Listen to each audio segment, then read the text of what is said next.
Tonight, for every throne of Atlantis comes a Justice League of America. For every rise of the Third Army comes a wrath of the First Lantern. And for every hell on Earth is just more hell on Earth. All that and more tonight on the Not So New 52.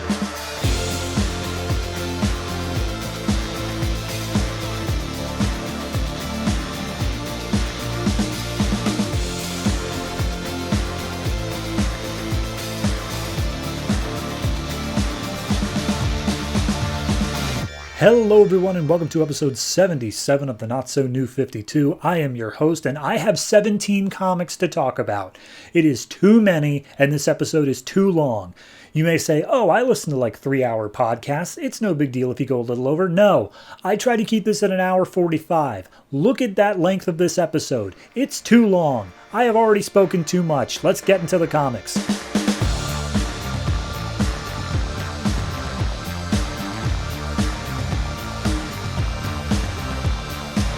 Green Lantern number 17, written by Geoff Johns, art by Doug Mahnke, along with Dan Jurgens and Phil Jimenez. This is the first part of Wrath of the First Lantern, and it's a whoozy bob. So we open up 10 billion years ago with Krona trying to look at the beginning of the universe, and he keeps on rewinding the clock. Ganthet's outside the door being like, hey man, you really can't do that. And he's like, psh, watch me.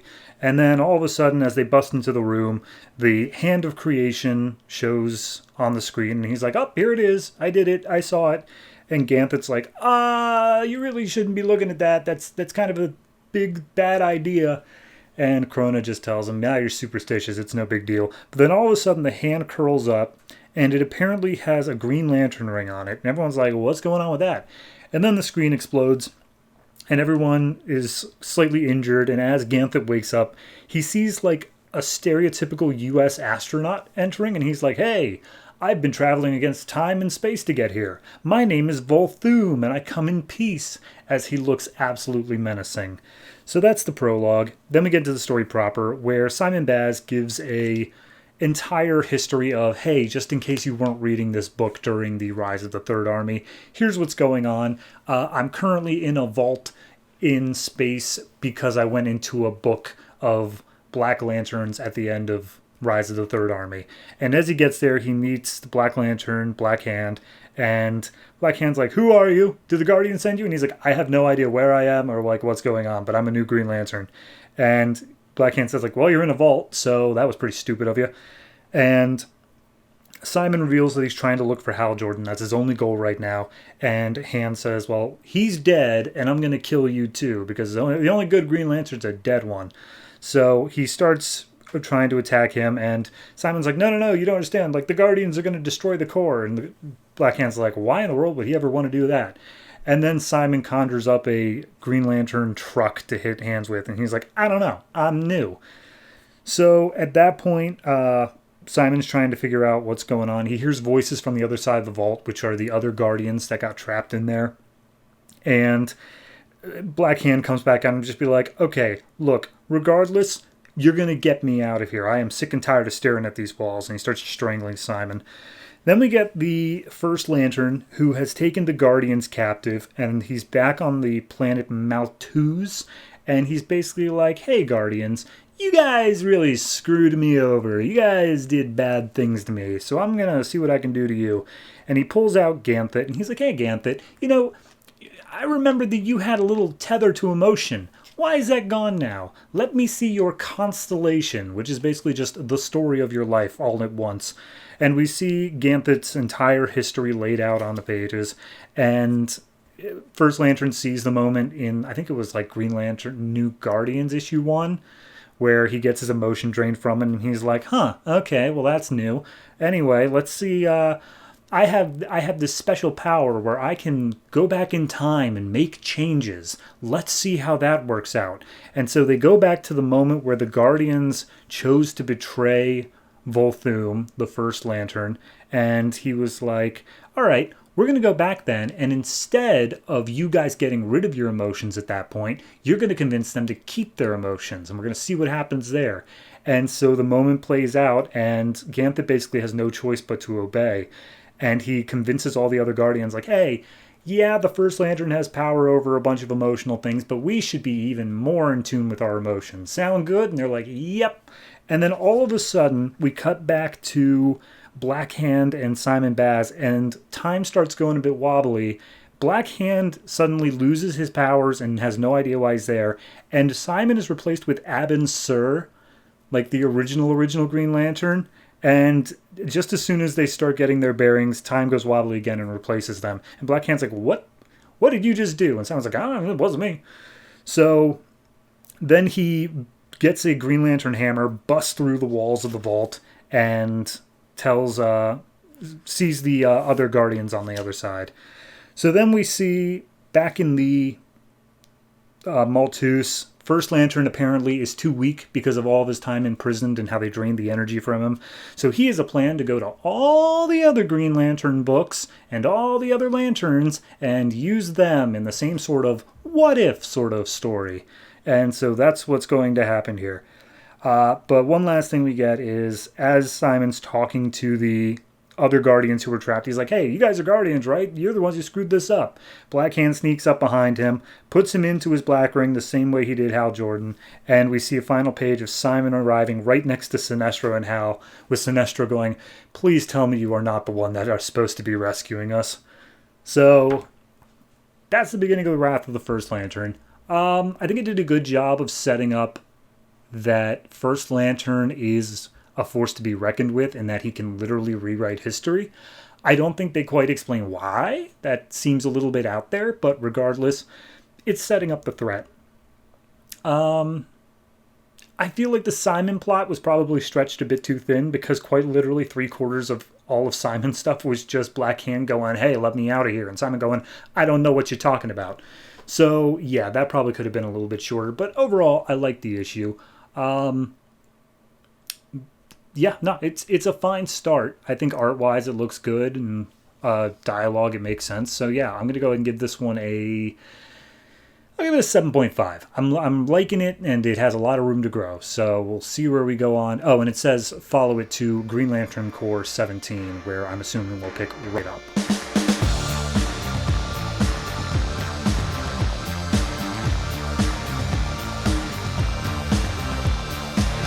Green Lantern Corps number 17, written by Peter Tomasi, art by Fernando Pasarin. This is the next part of Wrath of the First Lantern, and we open up with the First Lantern already just at Guy, and he's like, hey, Guy, you have so much emotion in you. It's tasty.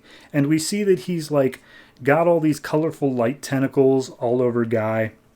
And he is viewing his constellation, which is his entire lifeline from beginning to end. And he's like, boy, look, you're a middle child, grew up in Baltimore. You've already got issues just from that. But let's dive back into your deep past. Here's a night when you, your brother, and your sister were out playing hockey on the lake. And all of a sudden, you and your sister fell through the ice. And your brother reached out his hockey stick and saved your guys' life. But what if we change that? What if we change one tiny little thing, and instead of you and your sister fell through the ice, it was your brother and your sister, and you had to save them? What happens then? And we see that little baby Guy, he hesitates for just a second before he does the same thing, but that hesitation causes them to fall under the ice and die. And so we see his mother and father screaming, crying over their children being dead. The dad is like shaking Guy like, what the hell were you doing? Why didn't you save them? And Guy's like, I tried. And then we get Guy in the present. He's like, that's not how that happened. They lived, didn't they? And First Lantern's like, well, I mean, you kind of just imagined a world where they didn't. And I mean, is it really any different at all? Anyway, let's fast forward. And so we go 3 years into Guy's police career, and he is chasing down a terrorist who's trying to make his way onto an airplane. And he's firing off shots. His partner gets hit in the chest. He keeps on trying to do it, and he's just not able to. The terrorist makes his way into like the onboarding gate ramp, whatever you want to call it, and Guy takes the shot at him and explodes his explosive vest and kills a fair amount of people who are inside that gate as well, but he stopped the plane itself from blowing up. However, and as the First Lantern says, he's like, that led towards pretty much everything else that happened, where you did the right thing, you did the only thing you could, but you still got ostracized from the police because of it.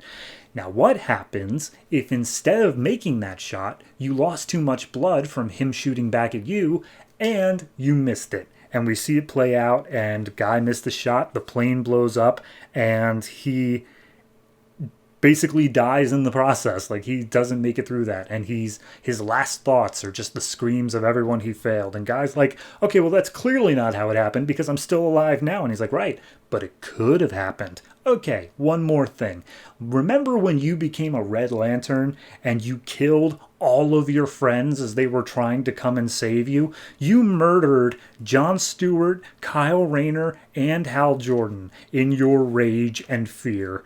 And he's like, okay, but like, no, that didn't happen because they're still alive. I know that's not what happened.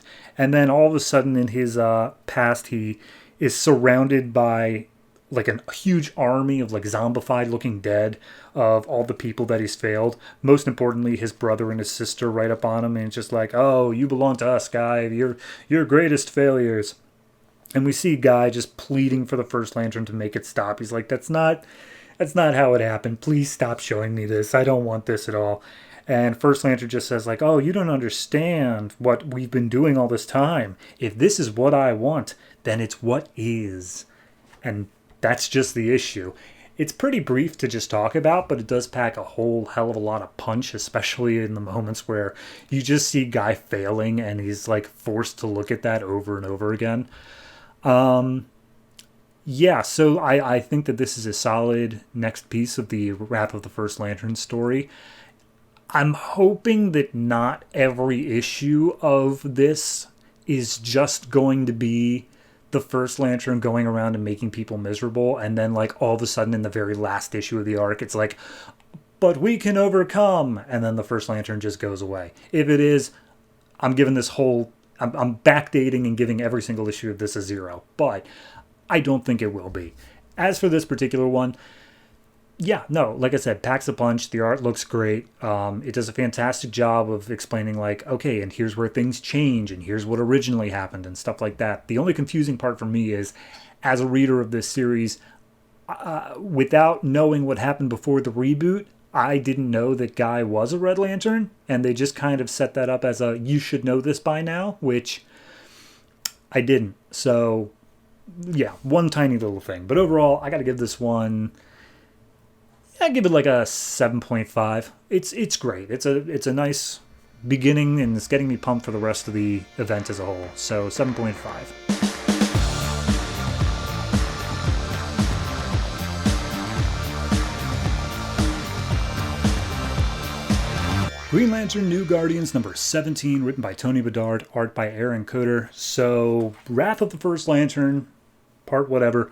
We open up in New York City, and Kyle Rayner is just back in his apartment, and the First Lantern is there, and he's like, hey, I hope you don't mind if I brought you home and just talked to you here, because like me and you, we got a special thing going on here. Both of us deal in all of the emotions, and I really think it's good that someone else is emotionally evolved. Anyway, I'm Volthoom. How are you? And he immediately starts sending out his little feeling tentacles at Kyle, who goes full White Lantern and tries to blast him. And he's like, oh, no, my dear boy.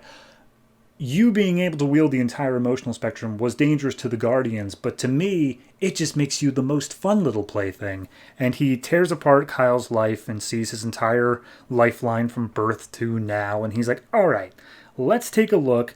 What if you are able to do so many amazing things, why do you make so many bad choices? And he goes back to the moment where his girlfriend got fridged, was killed, and he's like, well, here's one. Let's see what we can do about this. And he changes that moment, but still sets the present and now. And we see that Kyle wakes up, and his girlfriend Alex is still alive, but it seems that she's moving out.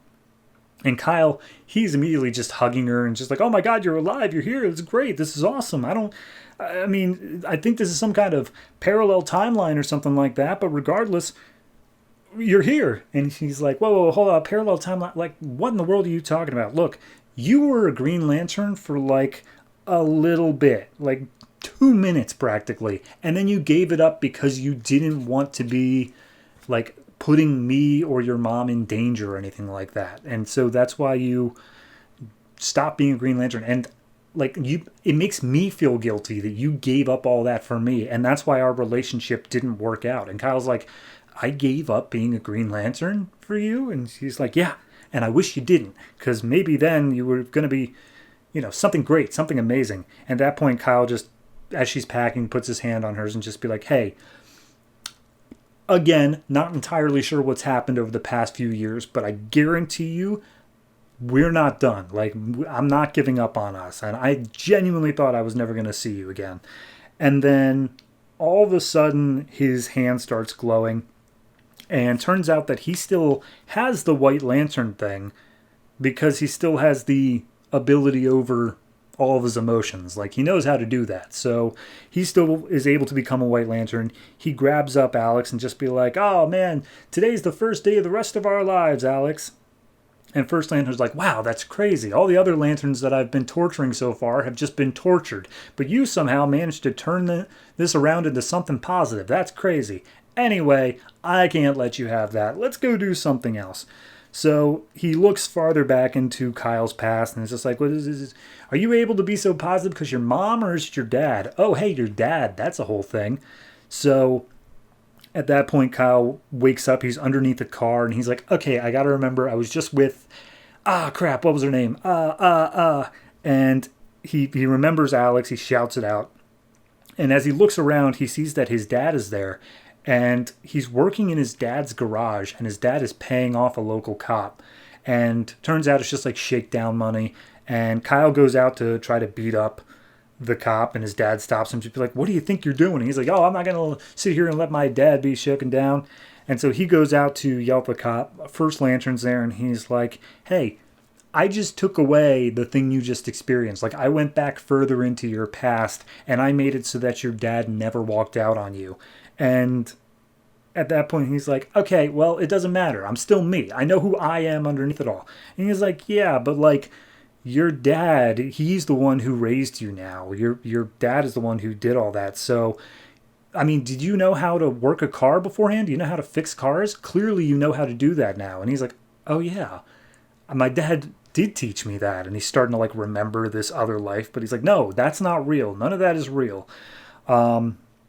So at that point, because he's shouting at the First Lantern while he was going to confront the cop, and obviously the cop can't see the First Lantern, the cop thinks he's yelling at him. He gets ready to attack Kyle, and then everything goes dark.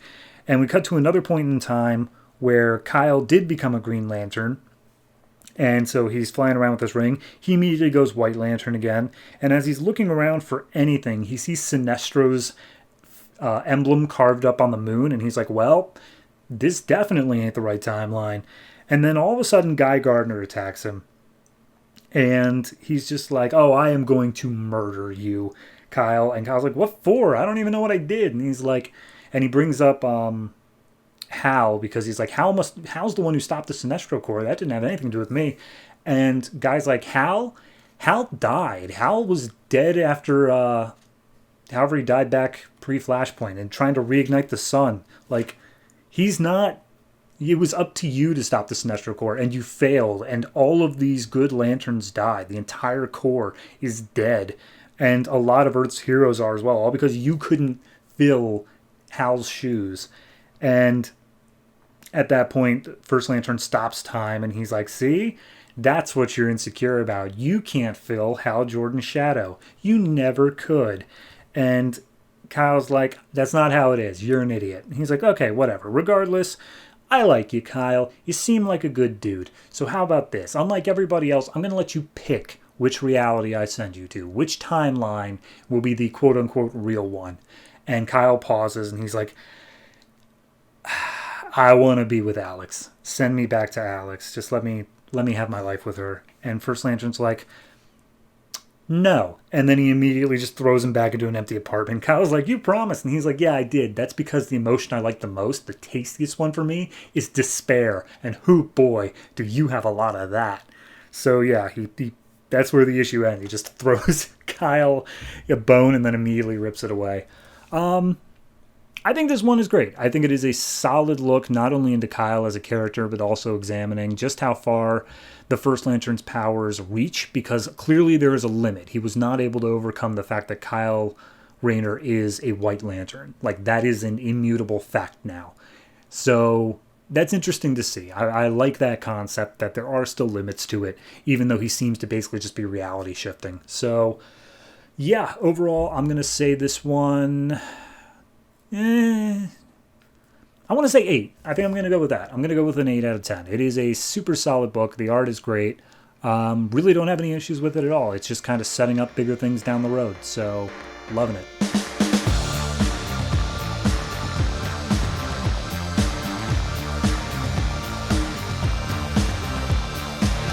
Supergirl number 17, written by Mike Johnson, art by Mahmud Asrar. This is the next part of Hell on Earth, I believe the penultimate chapter. And last issue in Superboy, Wonder Woman decked Supergirl saying, all right, now we're going to fight for an issue.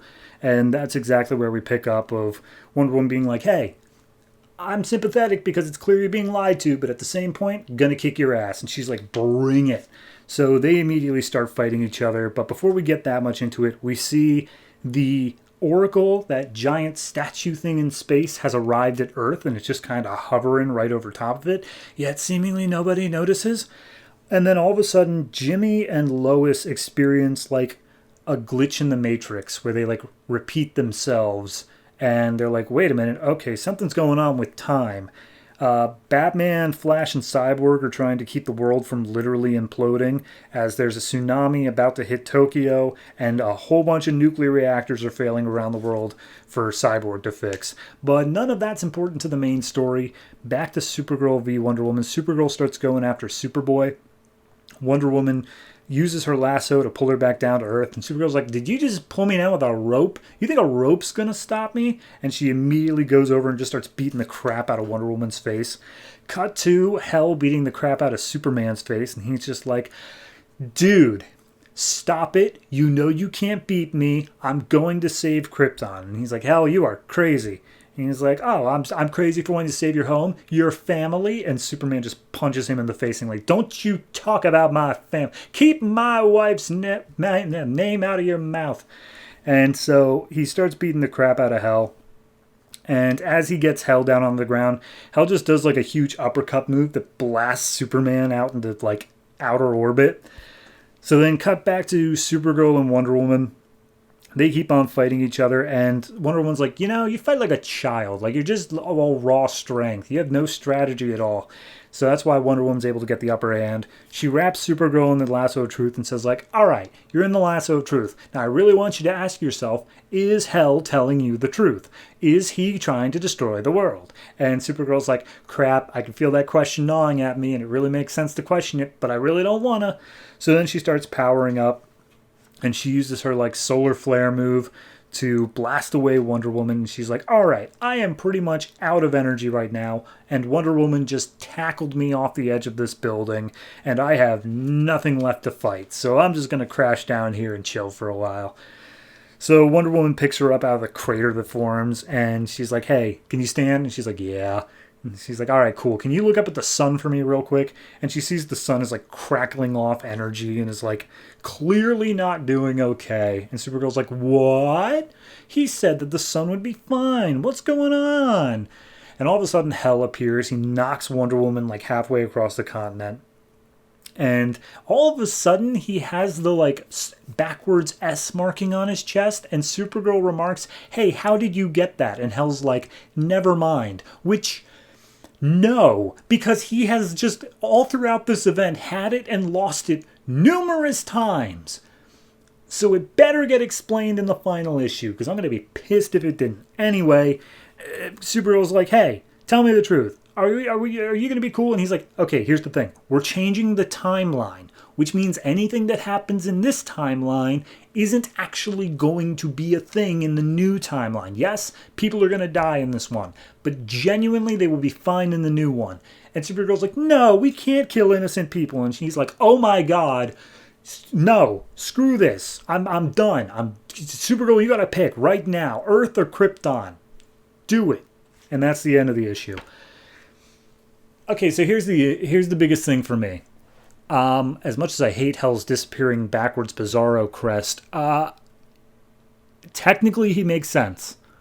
They're making a new timeline, and nothing in this timeline is going to matter. I understand that it doesn't justify the untold suffering of the death of an entire solar system, but, like, they haven't outright said that what he's doing isn't going to work. They just say that it's going to destroy, like, all life here, which, again, if it works, it's going to be an automatic erasal of what he's doing, because he's not going to do it in the new timeline. They don't ever clear that point, and at that reason, like, Hell's crazy, but still right, you know?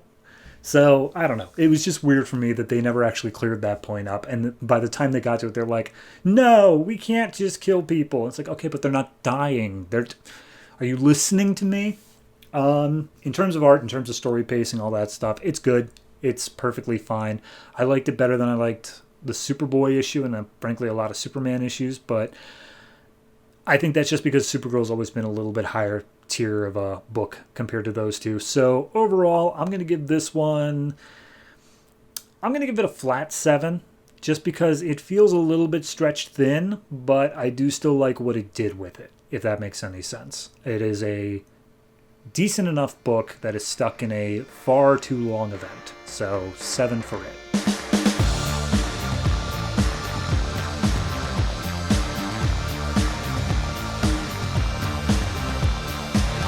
Justice League number 17, written by Geoff Johns, art by Ivan Reis and Paul Pelletier. This is the finale of the Throne for Atlantis, and we open up with the Justice League making their way back onto the Watchtower. Dr. Shin basically says, Volko, he started the war, he's the one who did it, he punched me, everyone knows it was Volko now. And Cyborg's like, yeah, he teleported off and the history's been wiped, so he probably definitely did it. And you know, they're asking questions, why would he do it? And it's like, oh, well, he was exiled from Atlantis as well. And he's probably using the scepter to control the trench and attack the Atlantean army and framing Aquaman for it. And so Aquaman's like, all right, all this is kind of my fault. Like, Atlantis being here and all this stuff, I need to take control of this situation. So everyone starts getting geared up, and we see the fight going on below, where all of the B team are currently fighting against, not just against Atlantis, but also the trench as well. Orm, he gets attacked by Hawkman, and he's like, Hawkman. But then Hawkman immediately gets distracted by beating up some trench, and he's like, okay, well, you guys are a little bit unfocused. Meanwhile, we cut over to Zatanna and Black Canary, which are currently getting choked out by Firestorm because he keeps on turning water to steam without realizing that people can't breathe steam very well. And then he gets shocked and knocked out of the fight. And Orm's like, all right, well, this is actually pretty easy. Hey, do we have our bombs ready? And he's like, yep, we got 2 bombs set and ready to go. Cool, on my signal. And then immediately the Justice League come through a boom tube ready to fight. And they start unloading on everybody. We see Batman tells the B team, hey, you're going to go find a guy named Volko. Meanwhile, Aquaman's taking on Orm. And Orm basically says, like, living up here on dry land has absolutely ruined your mind, dude. You are not my brother anymore. And he's like, hey, yeah, I get it, cool, but Volko's the one who caused all this. He's like, Volko, are you crazy? See, you are stupid. And so he shocks Aquaman, and we see Volko looking down from above, being like, come on, Arthur, you can do it. Hustle through. And Orm goes through the whole thing of like, when I was a kid, I heard that you were my brother and you were up on dry land, and I was terrified for you because you were stuck up in this horrible place. And then I learned that you exist, and I cried when you came home and took the throne because I always wanted that for you. I want you to be around, dude. Like, that is all I want. And so he shocks Aquaman again, and he's like, but like, you're never going to be around if the dry land's here, so we're bombing it now. Set off the bombs. And then all of a sudden, the first one refuses to detonate because one of the B team of the Atom, but like a female Atom that I'm unfamiliar with. She apparently shrunk down inside and dismantled it. The second one, though, is still set to go. And Superman and Wonder Woman pick it up, throw it into the sky, and it explodes away from everybody else. And Norm's like, all right, well, I can still control water. I am the Ocean Master. And he causes a huge tsunami to come up over, I believe, Metropolis? I'm actually unsure where they are right now. It does not make a difference, but I'm very interested. Doesn't say. I'm going to say Metropolis. So anyway, he makes a huge wave come down, and Mara, she's there as well. She uses her magic to stop, not magic, but water kinesis to stop the wave. And then Zatanna uses her magic to turn it to ice. And so Aquaman, now not having to worry about that, he's like, you know, Orm, I also wanted to be your brother, but I have to be alone, because every leader ends up being alone. So he beats the crap out of Orm, punches him in the face enough to literally break his crown. And he just tells him, like, give up so I can take the crown from you. And Orm's just like, all right, I yield, I'm done. So at that point, the the Justice League surround Vulko. He's trapped now. The Atlantean army come after Aquaman, and he's like, I just beat your king. I am your king now. And so he calls on the whole army to kneel before him. The Trench start coming up to attack, and he's like, all right, we can't fight each other. We're going to join forces. We're going to fight against the Trench. Got it? Go. And so everyone starts beating up against the Trench until finally they realize, like, oh, wait, Vulko surrendered. And so he goes up to Aquaman, presents him with the scepter, and be like, here you are, King Arthur.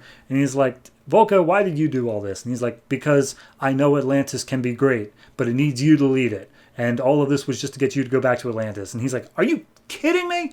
That's the stupidest thing I ever heard. And he just hits Vulko like halfway across the city. And he's like, how could you betray me? How could all these people die for that? And he's like, oh, because I love Atlantis. And I love you, Aquaman.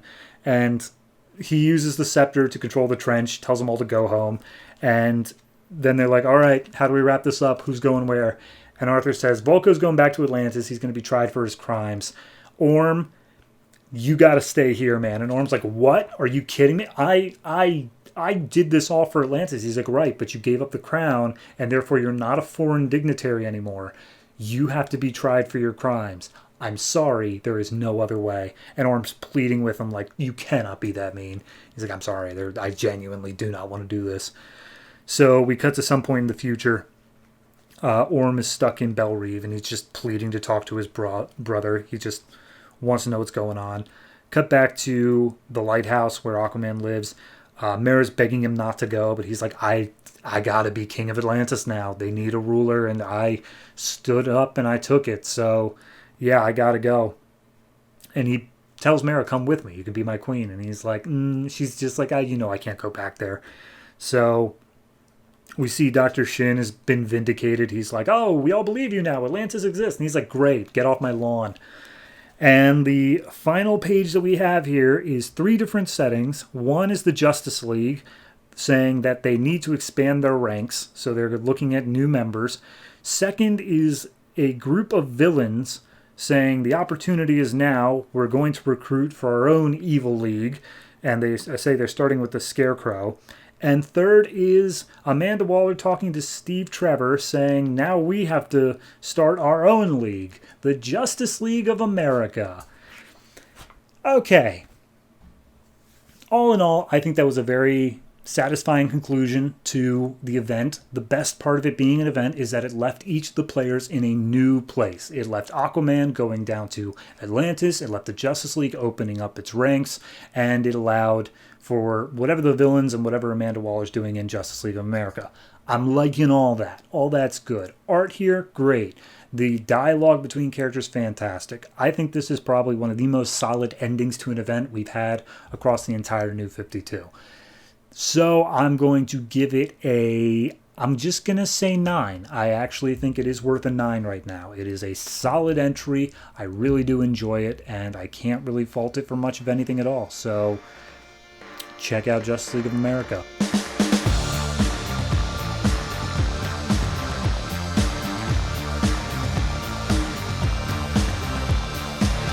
Justice League of America's Vibe #1, written by Geoff Johns and Andrew Kreisberg, art by Pete Woods. So in between Justice League 17 And Justice League of America #1, this story happens where we are set 5 years ago, Detroit, Michigan. A group of brothers named Armando, Cisco, and Dante are just walking down the street. Armando's going off to play football, maybe soccer, hard to say, for some college. And they're all like, oh man, Armando, we can't believe you got to go. But he's like, yep, but I'll be the first Ramon to go to college. So whoop whoop. So at that point, they're making their way down the street, and then an alleyway off to the side of them, a bright light appears. And Cisco gets caught right on the edge of a portal of a boom tube. Like, it splits him right in half. And so he gets visions of, like, Darkseid and Pandora and parademons and stuff like that. And immediately Armando jumps in, trying to pull Cisco out of the way as a parademon comes through. And he gets Cisco out, but the parademon attacks Armando and kills him. And that was the first confirmed killing of Darkseid's invasion, was Armando. So, Justice League having blah blah. It's been 5 years since. It's the anniversary.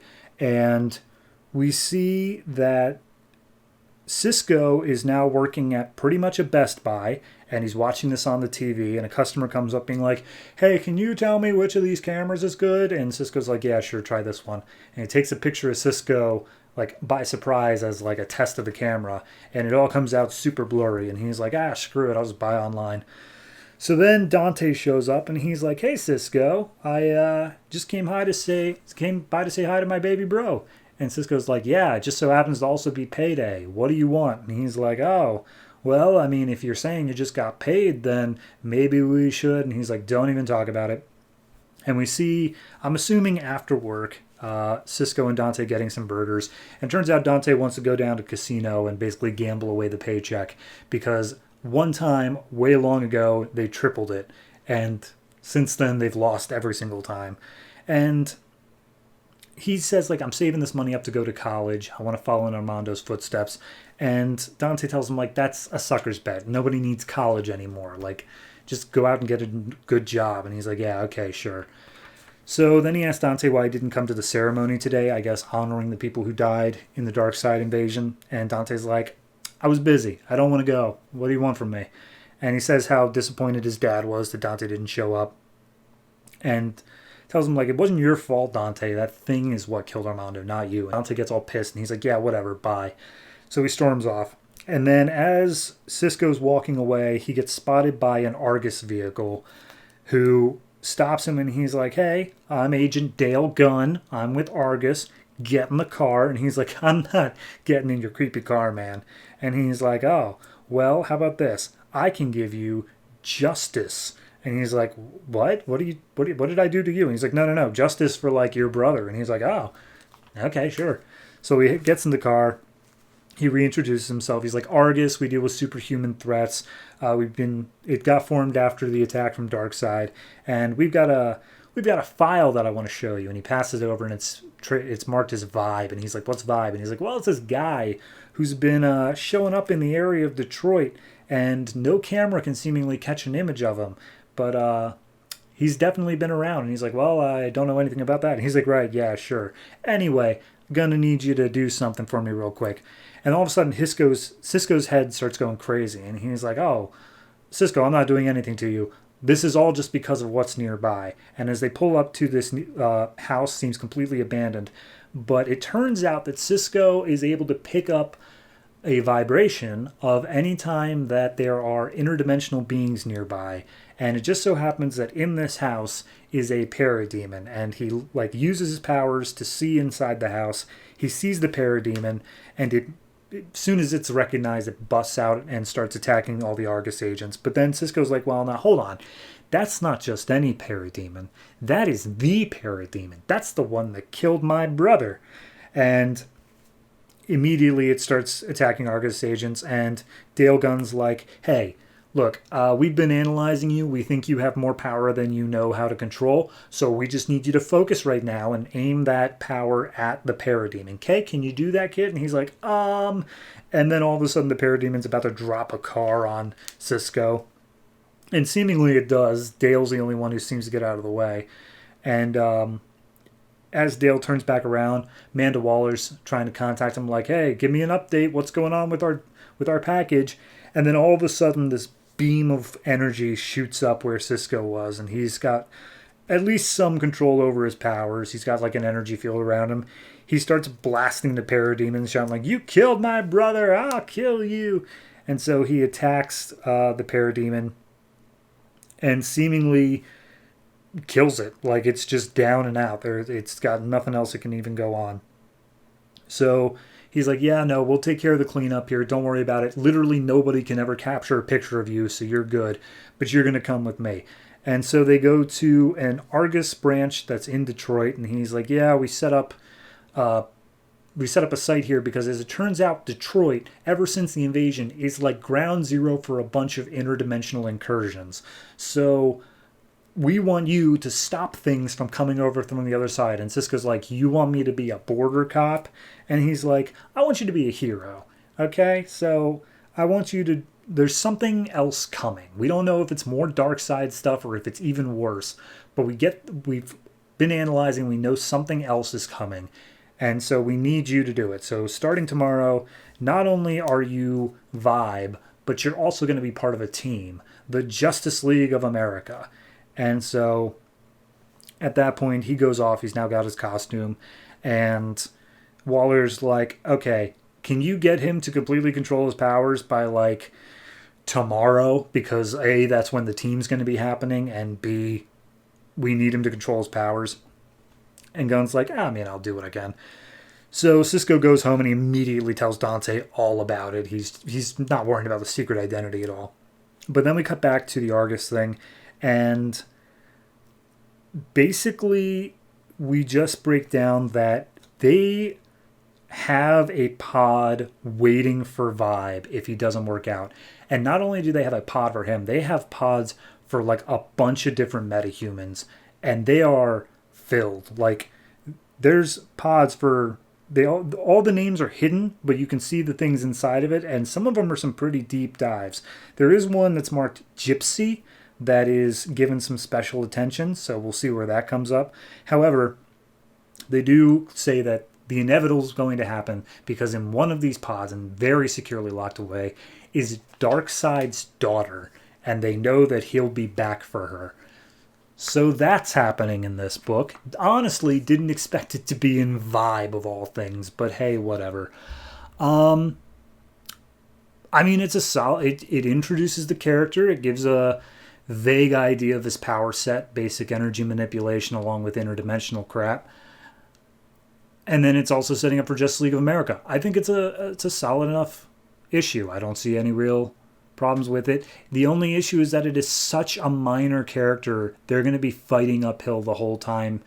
If they want to do anything important in this book, they got to convince people to read it. And frankly, just from this one issue, it doesn't feel like it's quite there. The last page is the only thing that sells it as like, no, you need to be reading this, but I just don't think it's enough. So, ignoring the marketing perspective, I'm going to go ahead and give this one I'll give it a flat 7. It's good. I don't really have any qualms about it, but it is still by far the strangest title to come out of, like, you should be pumped for this. And all I have to say is, should I?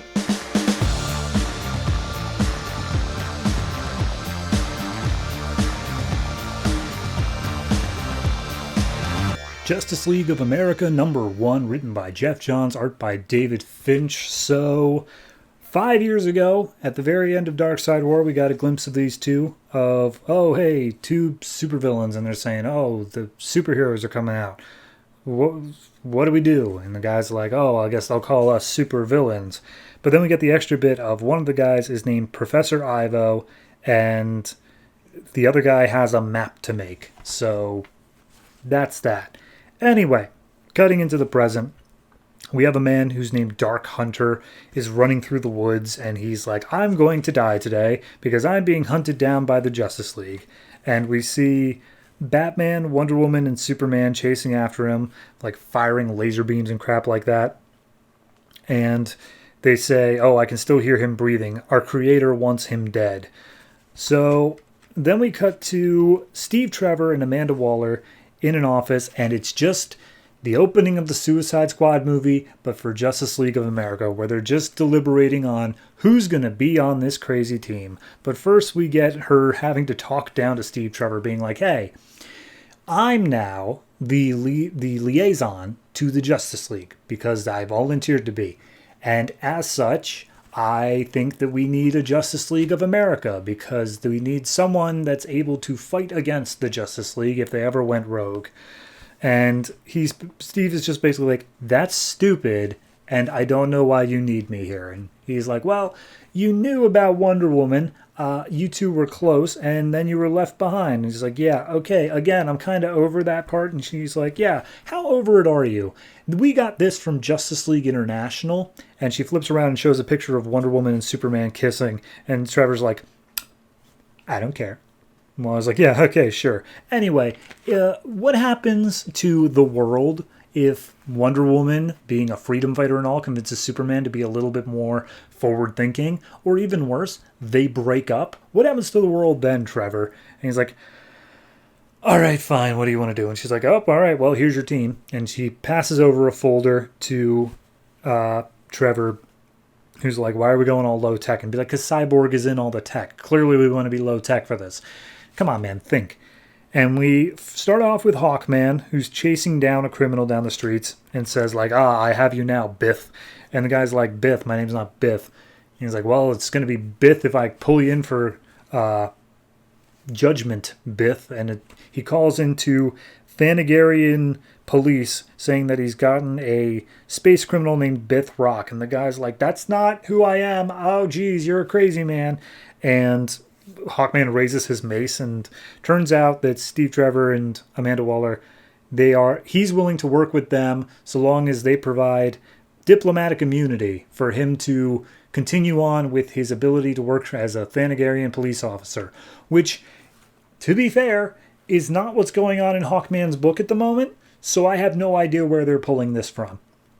Then we cut to Katana, and he's like, hold on, Katana is like a murder lady. And it's like, yep, her husband was the deadliest assassin according to the government, and now it's tied between either her or Deathstroke. But she's willing to help us because we can give her revenge on the people who murdered her family. Read her book, please. It's practically written on the page. Then we cut to Vibe, and she says, Trevor's like, who the hell is Vibe? And she says, like, read his book, please. But then we see Vibe, there's someone screaming that they got robbed. Vibe immediately pops out of an alley and just like, I got it, and knocks over the guy. Turns out it's a kid, and he stole a candy bar, and Vibe's like, serious? Jesus, all right. Well, he gives the shop owner a $1 and then lets the kid go free. And Vibe's talking to his brother like, why am I on the Justice League of America? And his brother's like, I mean, I'm sure there's a reason. So at that point, Steve Trevor's like, why is he on the Justice League of America? And Waller's like, I believe in him, and so should you. Then we cut back to the Dark Hunter, and he's like, God, if you're real, give me a sign so that I don't die in this jungle to the Justice League. And then nothing happens, and Dark Hunter goes, screw you, God, I'll do it anyway. Then we cut to L.A., where we're talking about our next person, which is apparently a celebrity who's done, like, no movies or anything like that. She's literally just celebrity for being a superhero, and it's Stargirl. And she has a cosmic staff, which apparently is like one of the most powerful weapons on the planet. And so she's perfect for image sakes. And as it turns out, the reason Waller wants her is because A, they know her real identity. It was Courtney Whitmore, a high school student. B, she sleeps with all the lights on, so clearly she has some issues to work through. And B, they know the identity of her biological father, which they can, I don't know, use against her.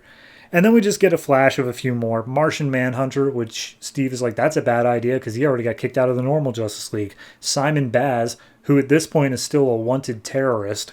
And Green Arrow, which Steve Trevor's like, yeah, you know, I kind of had a backup with him where I sort of suggested Justice League, but like, it wasn't on the books yet, so also sounds like a bad idea.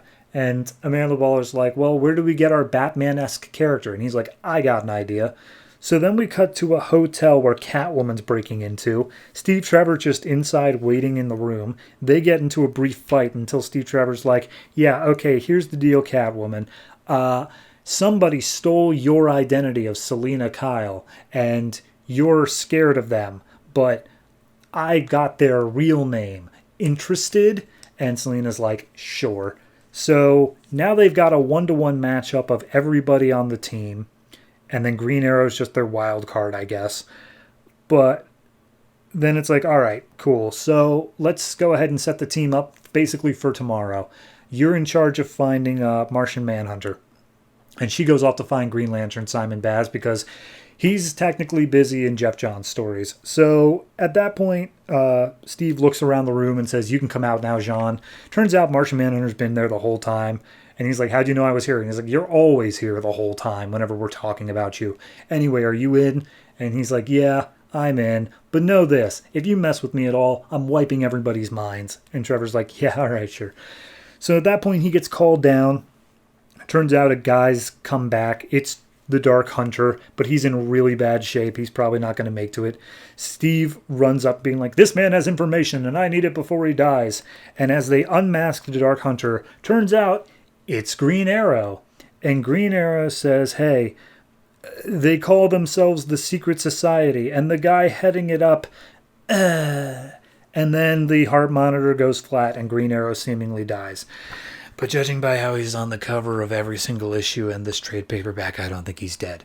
So, yeah, Justice League of America. I mean, this issue had to happen. We had to get introduced to all the new characters, Stargirl, and all the other people who already have a book and therefore didn't really need introductions. But, you know, it's okay. It's not setting me up with a whole lot of like, wow, I'm so enthusiastic to read it. But it is at least interesting. I just wish that it wasn't quite literally Justice League International again. Like, all the reasoning is the same. Of, what if Justice League go bad? We need other Justice League. If you were going to do that, just don't cancel Justice League International. Like, I understand you weren't happy with the lineup, but you could have just rotated out. I don't know. It just seems weird to me. Overall, though, this one, art style looks good. Writing paced well. I'm down for it.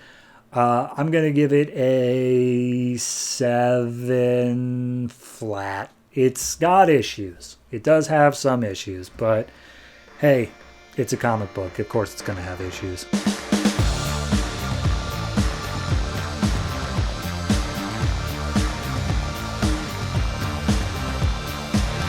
Batwoman number 17, written by J.H. Williams III and W. Haden Blackman, art by J.H. Williams III. So, last issue, Medusa summoned her mom, the mother of all monsters, and it doesn't seem to be anything that's conceivable by human minds. As Batwoman comments, it's like, this is like a tear in reality, but when I imagine a tear in reality, it's like a tear in a cloth. But this is more like the disemboweling of reality as this giant eldritch creature just emerges in front of him. And Batwoman's like, okay, most of my brain has just shut off from viewing this, but the part of my brain that is still functioning is the part that's processing through everything Medusa said. And Wonder Woman shows up being like, hey, do you know what that giant indescribable horror is? And she's like, yeah, Medusa and Mero summoned Medusa's mom, something called Ceto. And she's like, ah, yes, I know the mother of all monsters. And she's like, oh, cool, do you know how to stop it? No. Great. Well, let's start by kicking Medusa's ass. So we cut back over to Bet, who's still being attacked by the hook-handed man, and he's like, oh, you can change your mask, you can change your clothes, but you still smell the same, and I'm gonna taste you all the same. And so Bet opens up a flamethrower on her gauntlet and starts burning the guy alive. Just his entire head starts melting, and then she reaches into her utility belt, pulls out a small explosive, plants it next to the hook, and the hook just blows off of his arm. And he's like, when the other villains in Arkham ask, who did this to you? Tell them Hawkfire. And then she takes the hook and throws it out into the ocean. And as it falls down, it sees a nearby crab, grabs onto it, and the crab just starts scuttling away. So I'm sure that'll come back eventually. Meanwhile, Morrow is not Morrow anymore. Back to being the sister that he possessed 5 issues ago, and now she's like, oh, I'm free of my brother's control, but also I miss my brother. oh well. And she just disappears from the story. Meanwhile, Abbott the Wolfman starts pouncing after Medusa. She manages to land her gaze on him, and Abbott turns to stone and crumbles. Batwoman seems really sad about that. And as she's about to be attacked from behind, Hawkfire shows up and uses her flamethrower again. And she's like, Bet, is that you? And she's like, yep. Anyway, what's that giant horrific thing over there? And she's like, don't even worry about it. Bloody Mary. She's currently attacking Wonder Woman. We have to shatter her. So Wonder Woman, Bet, and Batwoman all shatter Bloody Mary into all of her little mirror pieces. Medusa's like, haha, you may have defeated my monsters, but you'll never defeat my mother and me. And then Batwoman just turns part of Bloody Mary to reflect Medusa back at herself, and she turns to stone. And they're like, oh, was that all it took to beat Medusa? Batwoman's like, almost. And then she breaks Medusa's statue into a million pieces, which does seem to sew up the hole in reality. However, Cedo is not gone. She is transformed back into what seems to be a normal woman. She comes ashore and is just like, hey everyone, where's my daughter? And just like, oh, you can try to fool us, Cedo, but we still know it's you, the mother of all monsters. And she's like, yeah, that's me, but that's like how Medusa summoned me to be.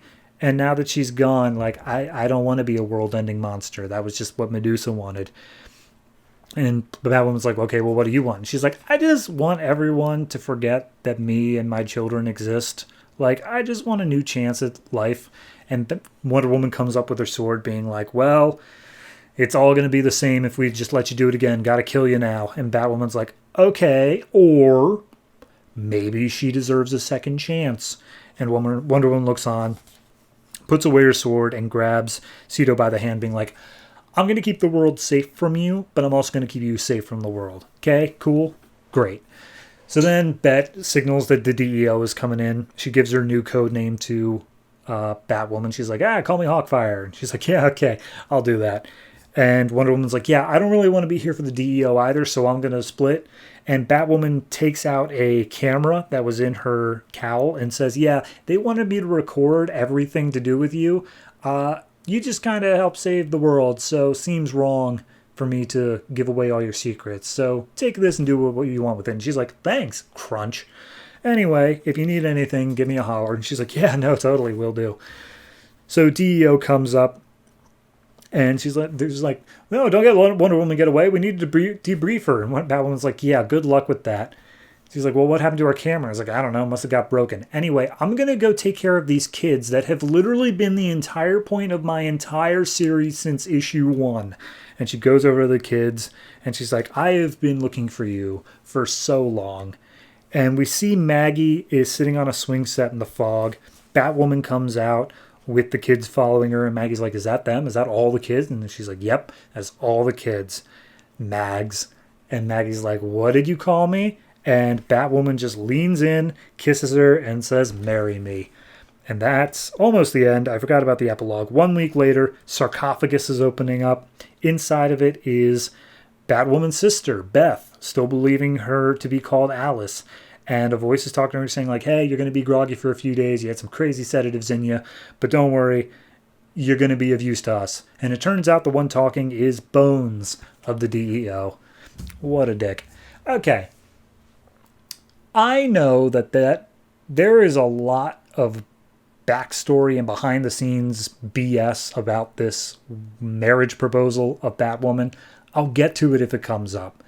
Just taking the issue on its own, this kind of feels like the conclusion of everything we built up to this entire time, because it is. It was a long form plot that has gone for, if you include this new Zero issue that came out, 18 issues. And I think it told it well. I think it built it up to a strong enough point of there is literally a tear in reality, and then it just brought it back down to it was really about the kids all along.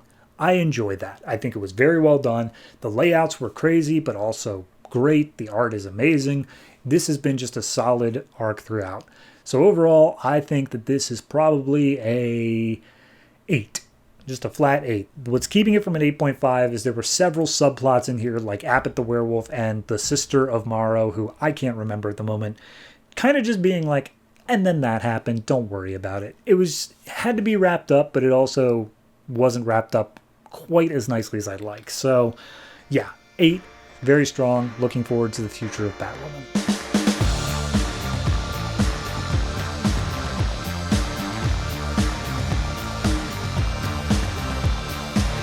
Birds of Prey number 17, written by Duane, art by Romano, Molenaar. Last issue, they were tracking down some guy with Basilisk tech, and then Black Canary surged her powers and blew up an entire power station. So this issue picks up immediately afterwards.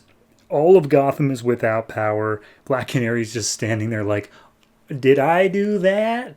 And then she turns around and she's like, how am I going to explain this one to the crew here?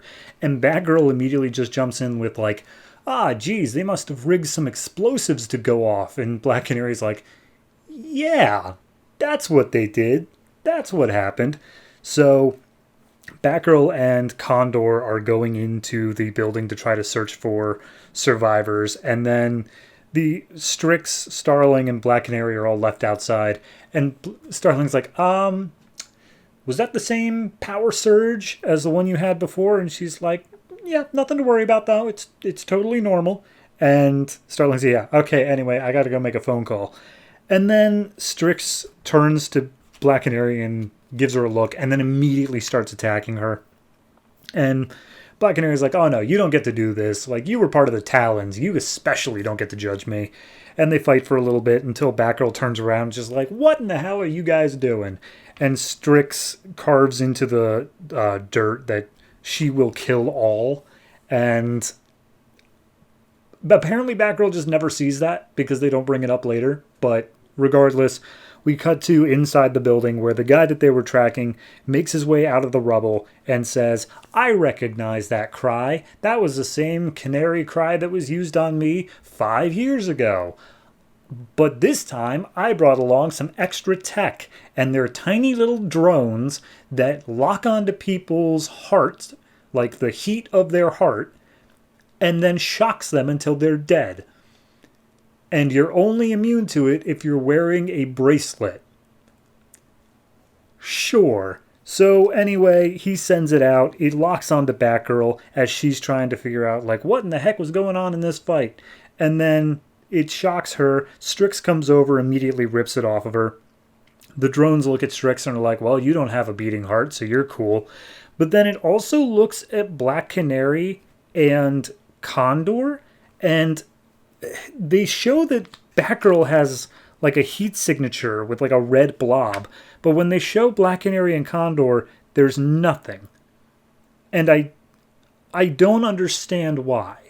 Like, I'm pretty sure they're both alive, yeah? Or at least I know Black Canary is. But regardless, they just take off and go in some other direction. We see Starling is on the phone with Amanda Waller, basically saying like, hey, Black Canary's having some weird power surges. Should I have reported that to you? And Waller's like, yeah, that probably would have been your entire job, Starling. And she comments like, oh, it seems that there's a paramilitary group showing up to attack the birds of prey. And Waller says, oh yeah, that makes sense. Paramilitary groups are hired to protect all of America's infrastructure. So I guess that was just hanging around then, and they didn't notice the gang meeting going on inside. And then she comments, also there's some little flying drones. What's that about, Waller? She's like, I don't know. And Starling tells her, anyway, could you get rid of the paramilitary group? We just want to leave and go home. So now she owes Waller one. Condor's holding off the drones with his telekinesis because for some reason they came back again.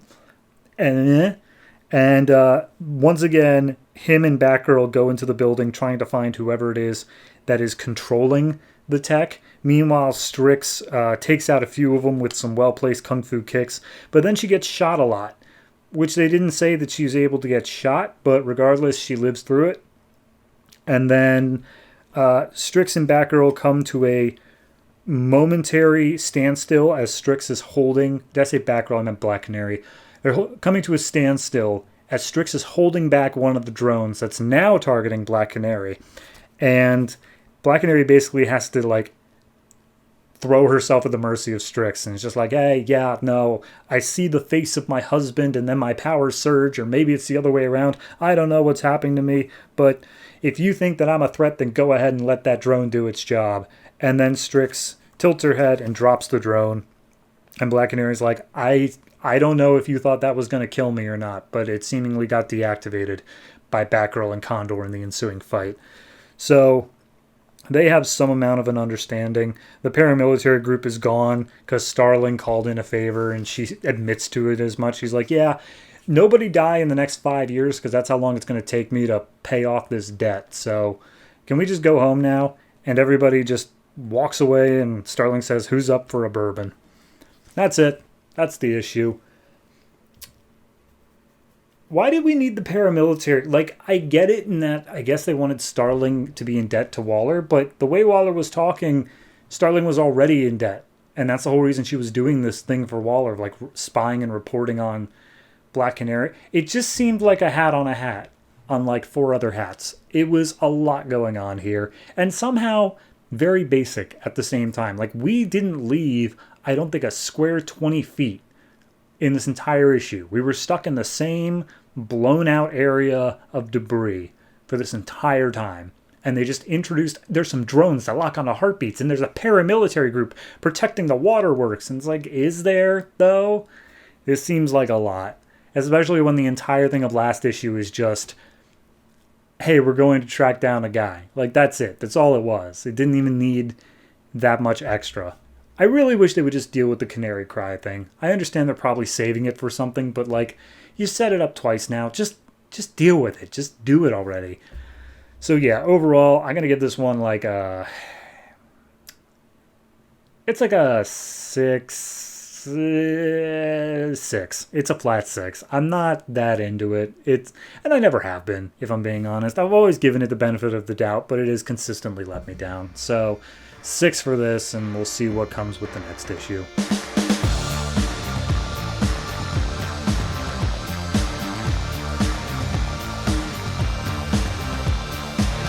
Catwoman number 17, written by Nocenti, art by Rafa Sandoval. Last issue was Black Diamond probability, literally does not matter at all. This issue, we see Catwoman dressed up in as close as I could describe as cowboy gear, like urban cowboy, and she's watching on a rooftop a drug deal going on a nearby playground. And 2 kids with rat tails, that's the name of their gang, the Rat Tails, are giving drugs to this dude in a suit. And as soon as they hand over the drugs, he starts beating the crap out of him, saying, oh, you're on the wrong turf. And then this guy shows up also with a rat tail. He's their like muscle, and he's like, oh, get out of here, leave these kids alone. And he's like, oh, you messed on the wrong turf, rat tails. And then all of a sudden Catwoman in full gear shows up. The kids start running, and they are immediately taken out by apparently untied shoelaces. And then she binds up the 2 guys to a tetherball pole and says, all right, I've seen you guys selling drugs or whatever. I got a name for you, tuxedo guy. It's Volt. Who's your boss? Whose turf is this supposedly? And he won't snitch. He says that it used to be a fat guy in a tuxedo and now it's a skinny guy, which makes me think it's an ongoing Penguin plot in Detective Comics. But regardless, she says, hey kids, don't deal drugs, although I could use some eyes on the street, so how about you work for me? And they're like, how is that better? It sounds like a lateral move. But either way, she sends the adults on their way. Later on, they're at a Gotham museum, and by them I mean Catwoman, her fence that I keep on forgetting the name of, and the kids. And they're looking at stealing a painting for somebody. And they describe, I can't even begin to tell you how many speech bubbles that say absolutely nothing of value there are in this book, but they're there. But they're talking about stealing this painting and how there are no cameras or whatever, and they just in and out like a 10-minute job. And so they go back to Selina's penthouse, and they show Selina like taking apart the frame of the painting, taking out the staples, and rolling it up all in under a minute. And she's like, cool, I could totally do this job. By the way, these drugs with a rat logo on it, do you know who they belong to? And the friend says, nope. So then we go to the police department, where there are just so many crazy people, and they're all talking, and none of them are important to the plot. And we get Detective, I think it's Alvarez. That sounds familiar. He's with a new partner, and she is more than happy to like throw the book at pretty much anybody. And he's like, no, like only do it to people who deserve it, like the actual criminals. Crazy people aren't criminals. So at that point, they get fingerprints back on the object that was thrown out of the building at like Alvarez, I think in issue like 14, and they get it back, and it's for Gwen. Gwen's the name of the fence. And it's like, oh, wait a minute. I know her. She's already been in the system. And another set of fingerprints are on there. And he's like, that must be Catwoman's. I recognized her leaving that day. I should have stopped her. We bring in Gwen. We get Catwoman. So at that point, that's going on. Then we go to a hospital that takes in, I think, just orphans in general. And we see Catwoman walks in saying like, oh, I'm looking for a specific kid. His name is Milo. I want to be his mentor. And the one is like, oh, no, not Milo. He's terrible. He's an uncurable. And she recounts how they threw out a teddy bear or something and he got it out of the trash saying that a cat gave it to him, and how, I don't know, apparently he did something awful according to them, but like we saw the kid the whole way through. I have no idea what they're even talking about. So anyway, we go back to the museum, and the night the Catwoman is going to get the painting, she's calling up Gwen like 30 times trying to get her for her ride. And then some other guy starts breaking in wearing fishnet stockings as his mask. And he starts bumbling around stealing a bird-shaped ornament that goes on top of a cane. So Catwoman comes down, starts stealing the painting, sees the guy there, and just like, hey, you can't be in here. This is my job. And he's like, well, I was here first. Screw you. So they start fighting. And Catwoman gets them all bound up and says like, all right, for better or worse, we're both here now. I don't have a ride. Do you have a ride? And he's like, yeah. He's like, cool. Would you mind letting me hitch a ride with you? And he says, yeah, sure, whatever. So they both hop onto his scooter. She calls up Gwen after the fact, leaves her a voicemail like, where the hell were you? I needed you for that gig. And then she just screams out Batman, I guess hoping that he would show up. It's not explained. So anyway, the police have Gwen. She says, I get one phone call. She calls up somebody who says, she says, get me out. And the other voice says, got it. And then nothing comes from that immediately. And then we just see that the fat guy has met back up with his boss. And he's like, oh yeah, there's some crazy cat lady was there as well. And the boss is like, did you say cat lady? And that's it. Okay. I don't like it. I think that's the easiest I could really say here, is I'm not a fan. She keeps on going on about how after the Black Diamond thing, she doesn't want to steal jewels anymore, which is why she's stealing this painting. But like, there are 5 different plots going on here, and none of them feel like they get the time they deserve. Like, it's so haphazardly thrown together. I know that I made at least somewhat sense of it in explaining it to you, but like when I said she goes to like an orphanage or a hospital that has these kids, I said that in maybe 30 seconds. That was 5 pages of just dialogue that contributes nothing. It's just purely for the setting, and I just cannot describe how annoying it is to get through that again and again and again. So yeah. I'm giving this one a 4.5, and a lot of that comes down to at least the art allowed me to follow what in the hell is going on, because I couldn't say that about the last arc for sure.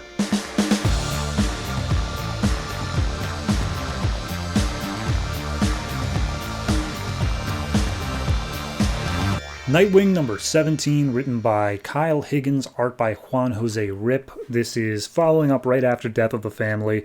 We see, you know, all the damage that has been done, and then we see Alfred is sewing up Nightwing after, I'm assuming, just the events of Death of the Family.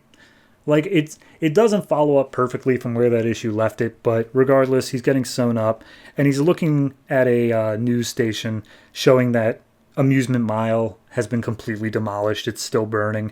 And Alfred's like, hey, are you all right? Like, is everything good with you? Like, you can always stay here, or if you even need to talk, I'm here. And Nightwing says, like, hey, I'm okay, I promise. And we see Damian is nearby in the shadows watching him. So then we go to the airport or whatever it was, the hangar where he fought off Raya during I think the last issue, maybe the issue before.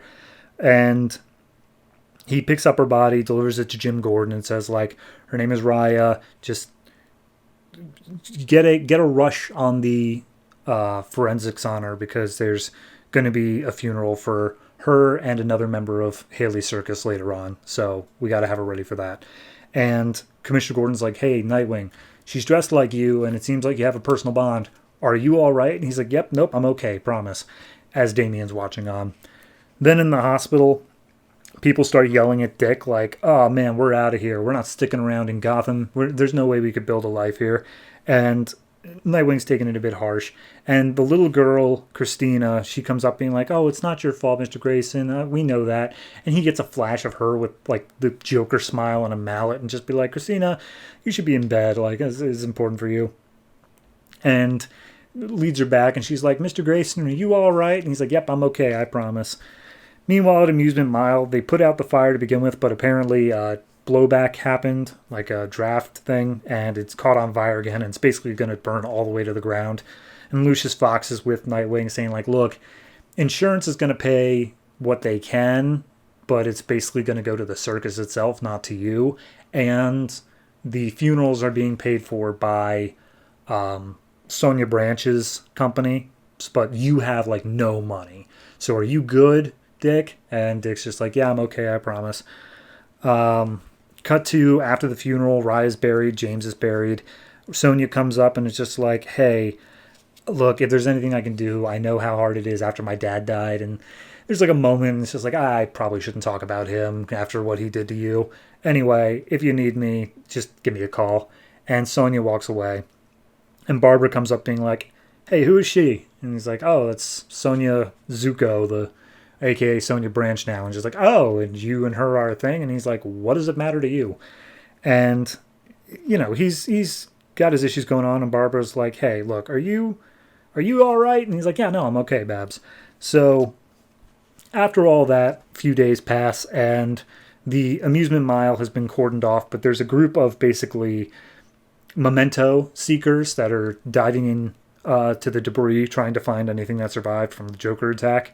And Nightwing shows up being like, you ain't doing this here today. And he just starts beating the crap out of all of them, to the point where it gets, like, pretty brutal. And then Damian steps in and grabs Dick's arm, saying, like, hey, look, people have been asking you for the past week whether or not you're okay. And me, I've been keeping an eye on you, and it is so absolutely certain you are not okay. And Dick's just like, I'm the guy that just brushes stuff off, that nothing really sticks to. But, like, that's what the Joker said, is that, like, I am going to let down the people around me, and I did. And so that's really hitting me hard. And Damian just tells him, like, that was the Joker, man. Screw what he thinks. It doesn't matter. And he just tells Dick, like, it is genuinely going to be okay, but, like, it's okay to not be okay right now. And he tells him, you know, if you want to talk, maybe we could do so off the new video game that's coming out tomorrow. And Dick's like, I'll buy you the video game, Damian. And he's like, oh, I didn't say that, but yeah, sure, cool. So that's that issue. And then last page, we get the memento seekers, who did apparently manage to grab a few things. And they're delivering it to a new villain who wears a creepy-ass mask. And it's just an old dude with, like, a face mask, pretty much, named The Dealer. And apparently his whole thing is he sells items on the black market as part of, like, recent catastrophes. Like, he has a whole bunch of Talon gear, and he was looking for something related to the Joker attack. And he came across, one of the guys got a outfit from the Flying Graysons, but it has a Joker smile painted on it. So that's something. So anyway, I like this issue. I think it is a nice little breather issue of, like, okay, a lot has happened. We've been building up to all this amusement mile stuff and technically death of the family as well. Now we're just taking the issue of how hard is Dick hit by it. And he's putting on a brave face, but clearly he's not doing okay. And I really do enjoy the fact that it's Damien that comes in and says, like, look, we worked together. You are my brother. I know you. You're not okay. And he just walks him through it. I definitely know that nothing bad is going to happen to Robin at any point soon. So that's awesome. Overall, I'm going to give this one I'm going to give it an 8, but it's like a low 8. It's definitely above a 7.5 in quality, but I don't know. It's just its own little separate thing, and I like what it's doing, but it is definitely just a wrap up and setup of future plots. So it's nothing too stand out, but I like how they, even in those moments, allow it to be a character piece rather than just being completely formulaic of moving on to the next thing.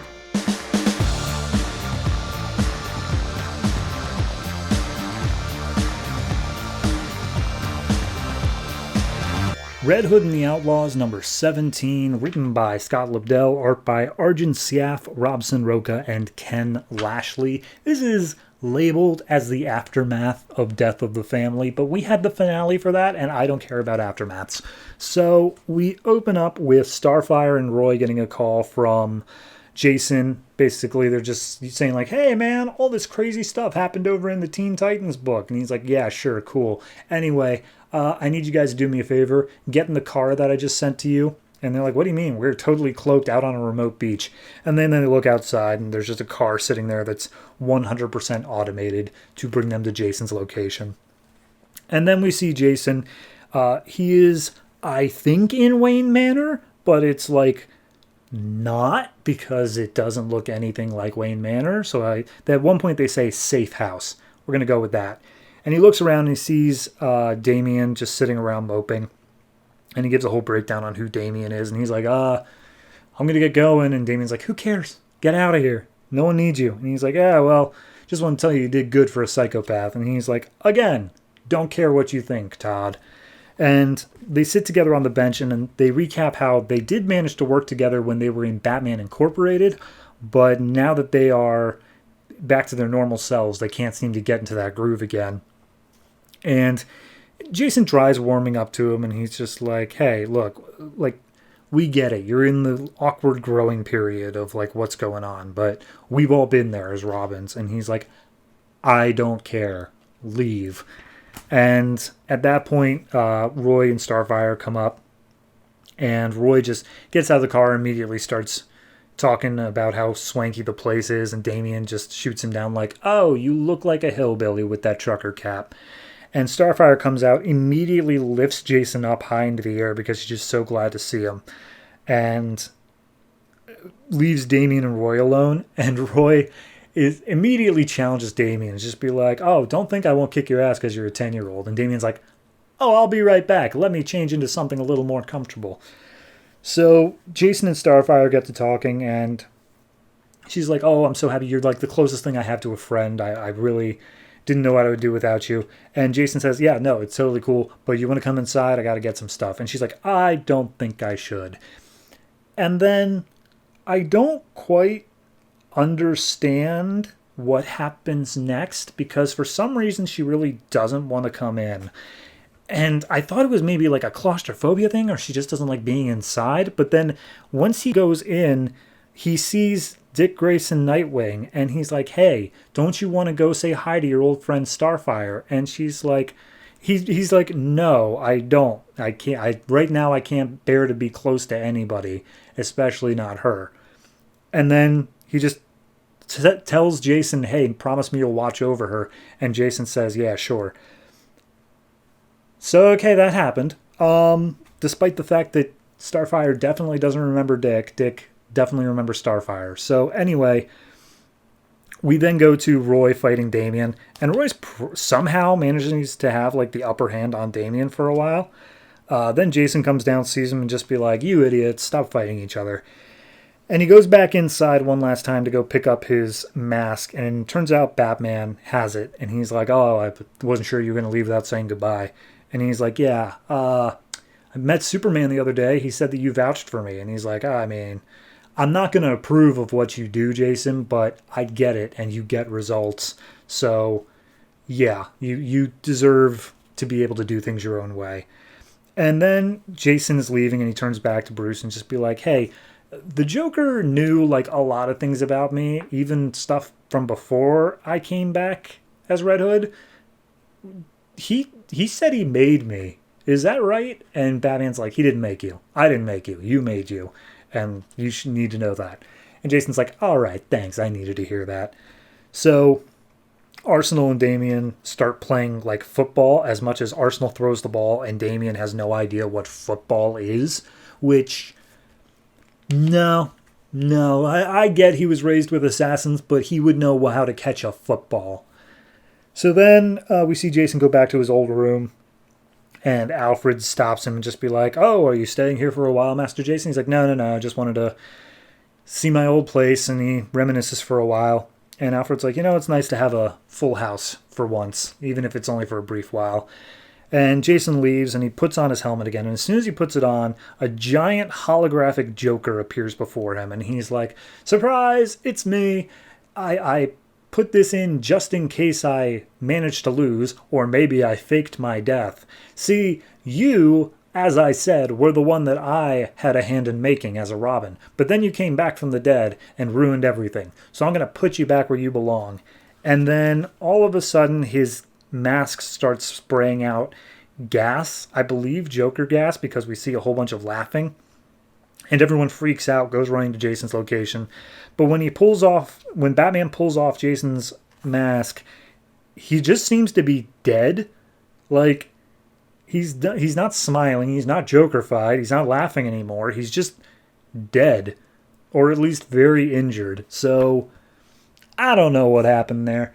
Overall, it's a nice little breather issue. We just get the thing of, okay, here's how Jason interacts with different members of the family and what's going on with that. I will say it's not quite as good as Nightwing 17, where it's basically the same sort of vibe of like, how are things going post-death of the family. But whereas this one feels a bit more strongly tied in because they still are bringing back the Joker to do one last thing.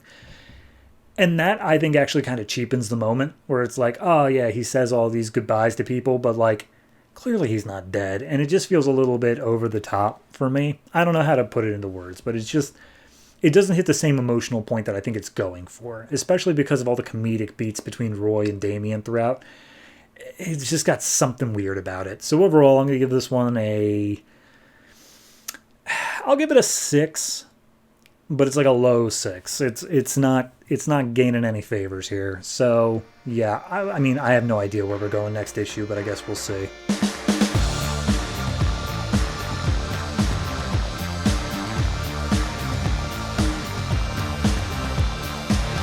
Action Comics number 17, written by Grant Morrison, art by Rags Morales and Brad Walker.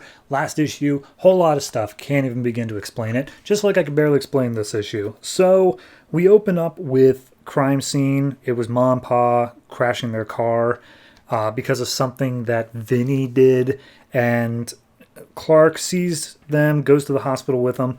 Martha is already dead, but Pa can't. He's holding on. He knows he's going to die, though, and he wants Clark to bring him back home so he can die in his own bed. And he goes there and he does the whole thing like, oh, you're destined for great things, Clark. Don't let anybody hold you down. Be a champion for the downtrodden. And he ends up dying. So then we cut back to now, where Superman is fighting against Super Doom. He's wrapped in kryptonite chains, and Super Doom just starts really laying into him and saying like, oh, you're going to die again and again and again and again. And Superman says, oh, I've got other plans. And Super Doom says like, I don't care about your plans, and crushes him down some more. Meanwhile, the Legion is going through the time stream. They go back to talk to Superman's landlord. I forget her name, Glenda, I think it is. But they ask her, when did Superman's parents die? Because that was like the first moment that Vinny changed. So they go back to the moment. They're too late. It's already happened. But Saturn Girl uses her telepathic powers to allow Martha to say, I love you to John just before she passes.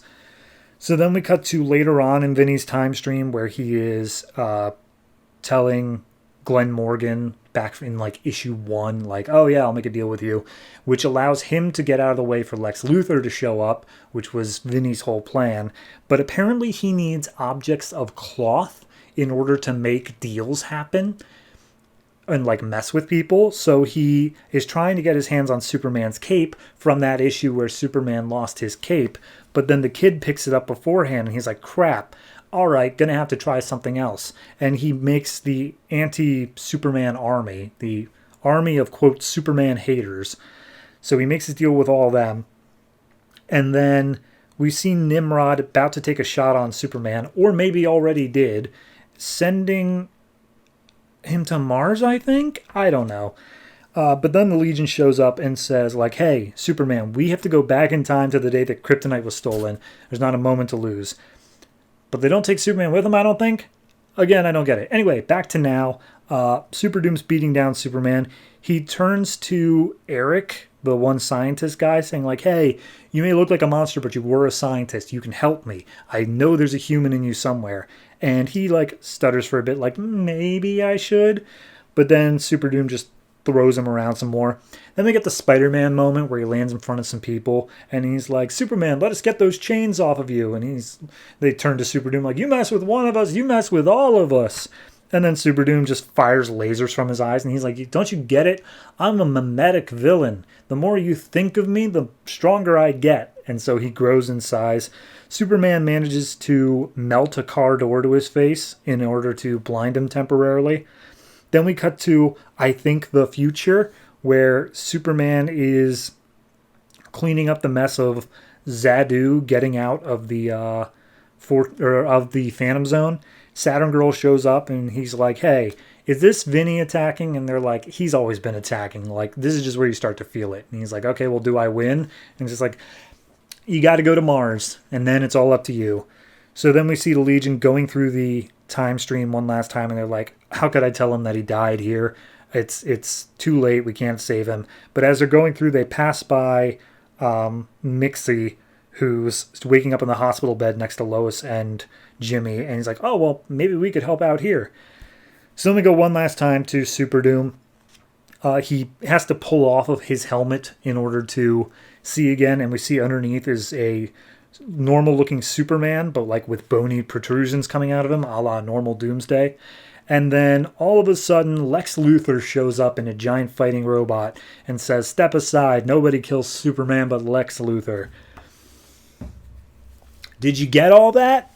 Okay, so I'm not following the Legion stuff. I think I get the Vinny stuff where it's just, he's all throughout Superman's timeline. It's just messing with him. I get that. The Superman stuff itself, I understand him fighting Super Doom. I understand the past things. But like that part where he's at the fortress when Xadu escaped, I have no idea where that is.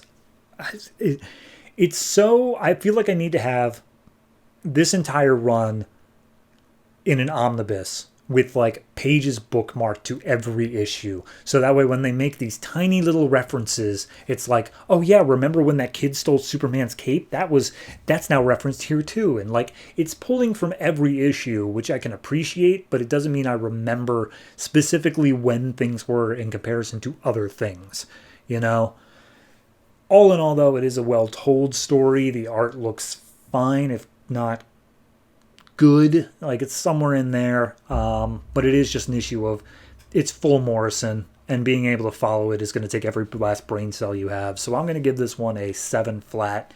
It's fine, it's good. If I was reading this all in one sitting, I'm sure it'd be a hell of a lot better, but I'm reading it monthly, and hoo boy, does that take its toll.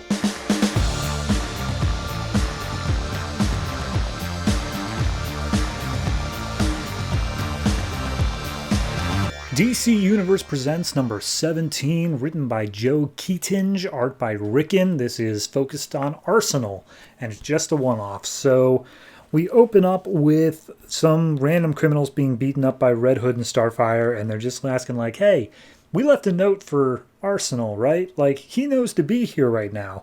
Where is he? And then we cut to Arsenal, who is currently being held prisoner, hostage, by a triad of villains. And the muscle enforcer guy is named Zhang Zing. And he comes in here being like, you made a lot of enemies, Mr. Harper, but don't worry, I promise you only one thing, a slow and painful death. And Roy's like, well, yep, that sucks. Hey, do you have a quarter? I could really use a quarter. And he's like, no, you're in Hong Kong. We don't do quarters. And he has the big mutated guy behind him kick Roy in the chest. And Roy looks up and he realizes that it is Killer Croc, except he's wearing like a little red glowing thing around his neck. And he's like, huh, Croc, is that you? Me and you, we have a history. You should know not to attack me. So I'm guessing that thing around your neck is mind control or something. So yeah, I'll figure that out. And he talks to Zhang Jing in Chinese. And he's like, dude, you learned Chinese? That's awesome. That's great. Where'd you get a tutor? And at that point, he starts giving the other guy crap. He's like, I could do a pretty good job if I were on your side. Just need to know what the healthcare is like. And we flash back to Roy with Killer Croc, and Croc basically being like, wait a minute, hold on. You seem like you're pretty suicidal, and you're just using me to kill yourself, aren't you? And Roy's like, maybe. He's like, okay, well, go ahead and get into AA, and then talk to me later on, and I'll be your sponsor or whatever. So he's basically telling him, you want to kill yourself, leave me out of it, but I'm here to help. So then we see a brief little fight scene where Zhang Jing goes to punch him, and Roy manages to steal a coin from his pocket as Zhang leaves. And he's like, all right, bye, see you soon. And Roy spits the coin out of his mouth over and over and over again for many hours until it manages to crack open his shackle, which I don't think that happens, but regardless, he does it. And we see a nice little comedic beat here of one of the guys who was set to watch him is running down the hallway as bodies just start piling up behind him. And he's screaming like, please, open the door, open the door. But like it's written in the way of what somebody who doesn't speak Chinese would be like interpreting it as. So it says like emasculating panicked comment, a bunch of curse words which don't paint Roy in a flattering light, fear of never seeing his daughter again. But he goes up to the door and he's like, open the door, Arsenal's escaped. And it's like, okay, but whatever, we have his arrows over on this side of the door. He's literally not a threat. And he's like, you don't understand, he doesn't need his arrows, his name's Arsenal, he can use anything. And we see Arsenal turning the corner with nothing but a toolbox, holding a bloodied screwdriver, just being like, all right, we all understand what the screwdriver does then, so now let's move on to some other tools. And he comes up after the guy and just beats the crap out of him. And finally he gets up to Zhang Zhang and he's like, all right, hey, I'd love to just leave and not bother with you, but you got Croc and I kind of owe him. And he sees him in a better light, and it turns out he's not Croc. He's just another giant lizard man who happens to have more like dragon-like features. So he's like, oh, well, this is embarrassing. I guess I'll be off. And Zhang's like, no, not kill him. And then the dragon guy starts attacking Roy, really landing some hard punches on him, throws him through some glass. But when the glass breaks, Roy picks up a shard of it and throws it into the necklace that was controlling the dragon guy. And Roy's like, there, you're free. Now, don't you want to beat up the guys who were forcing you to do this? And he hesitates for a second before seemingly turning back onto Roy. And Roy's like, oh, that's not cool, man. But then he shows, it was all just a ruse. He goes ahead and beats up the rest of the gang that's attacking alongside Roy. And he says his name is Feng Feng, Fangfeng. And he's like, okay, that's a name. Good on you. Anyway, keep an eye on Zhang here. I'm going to let you do whatever you want to him, but just make sure he doesn't get in any more trouble. And piece of advice, don't kill him. Like, I did some bad things, and I can now give advice on don't kill him. And Zhang's like, all right, well, I guess I'll figure out something else to do. And Roy's about to leave, and he's like, oh, wait, shit, by the way, do you know where my arrows are? So he gets his arrows, and he goes back to Starfire's ship, where Jason and Starfire just fell asleep waiting for him. He goes over to Jason's wallet and takes out like $10 because they said earlier on how Jason owed him $10, so they're just filling that one. And then he just sits down on the couch and watches some TV. And he's like, "Yeah, my friends may be the worst, but hey, so am I." So yeah, that's the issue. Honestly, it's probably the most I've liked Arsenal since the beginning of the New 52. Like, he was actually fun to read, and the way he dealt with everything, it wasn't anything serious. It wasn't like, oh, this is truly the origin of Arsenal. It's just a fun little read, and completely at place in the DC Universe Presents books. So overall, I got to give this one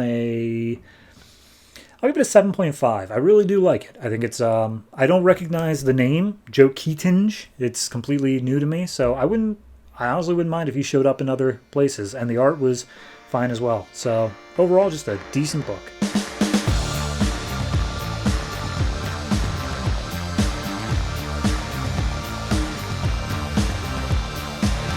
Wonder Woman number 17, written by Brian Azzarello, art by Tony Atkins with Amilcar Pina. Last issue, Wonder Woman found out that Demeter had the baby, and Hera and Zola went to a bar. And Strife was there, and War was there, and it's a whole thing. So, anyway, Orion, Lennox, and Wonder Woman arrive back at the apartment. Orion and Lennox are just clashing with each other the whole time.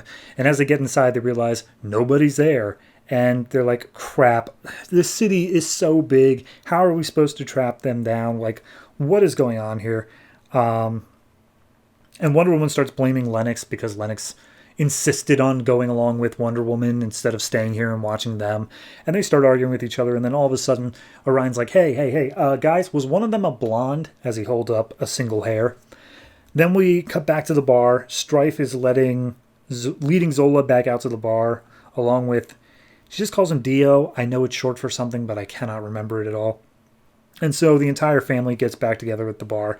And Strife's like, oh, hey, War, how's it going? Oh, hey, Aunt Hera, how's it? Or, no, sorry, Mother. She is just a child of Hera. And at that point, Strife leads into War and says, like, I know your game. I know what's up. And War's like, you don't know anything, child.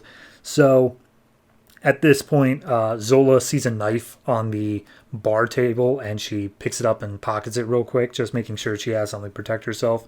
When all of a sudden, boom tube goes off.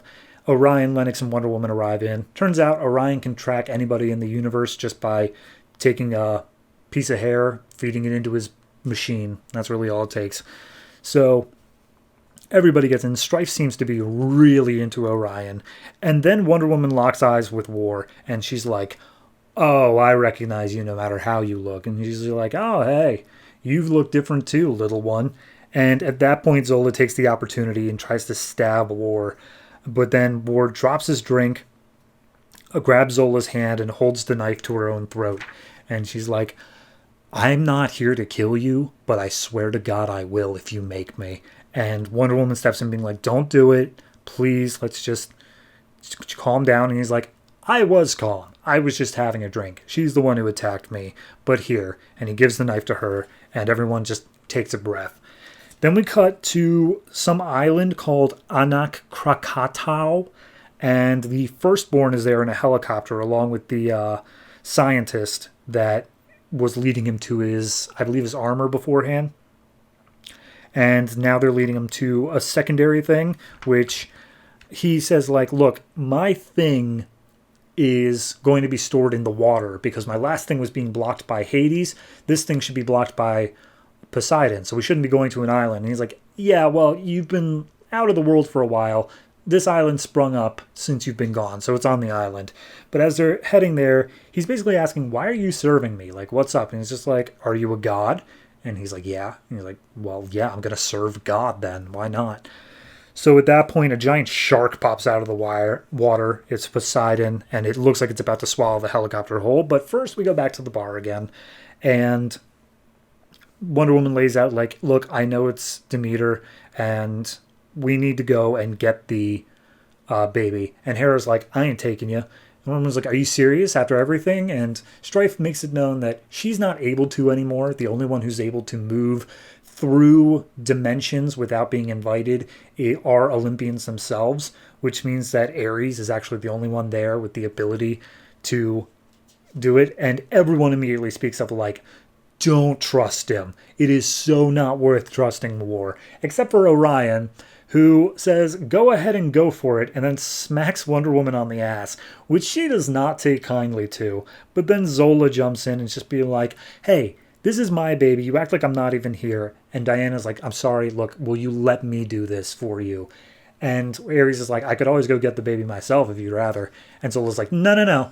Wonder Woman's going with you. So they make their way to, as far as I can tell, it's a hotel. And up on top of the hotel is a greenhouse. And that's going to be the way that they transition over into Demeter's realm. But as they're talking, it's basically Ares saying like, look, I've seen a lot. I have aged more in like the past few years than I have in my entire lifetime. Like, it's taking a lot of toll on me, but hey, whatever.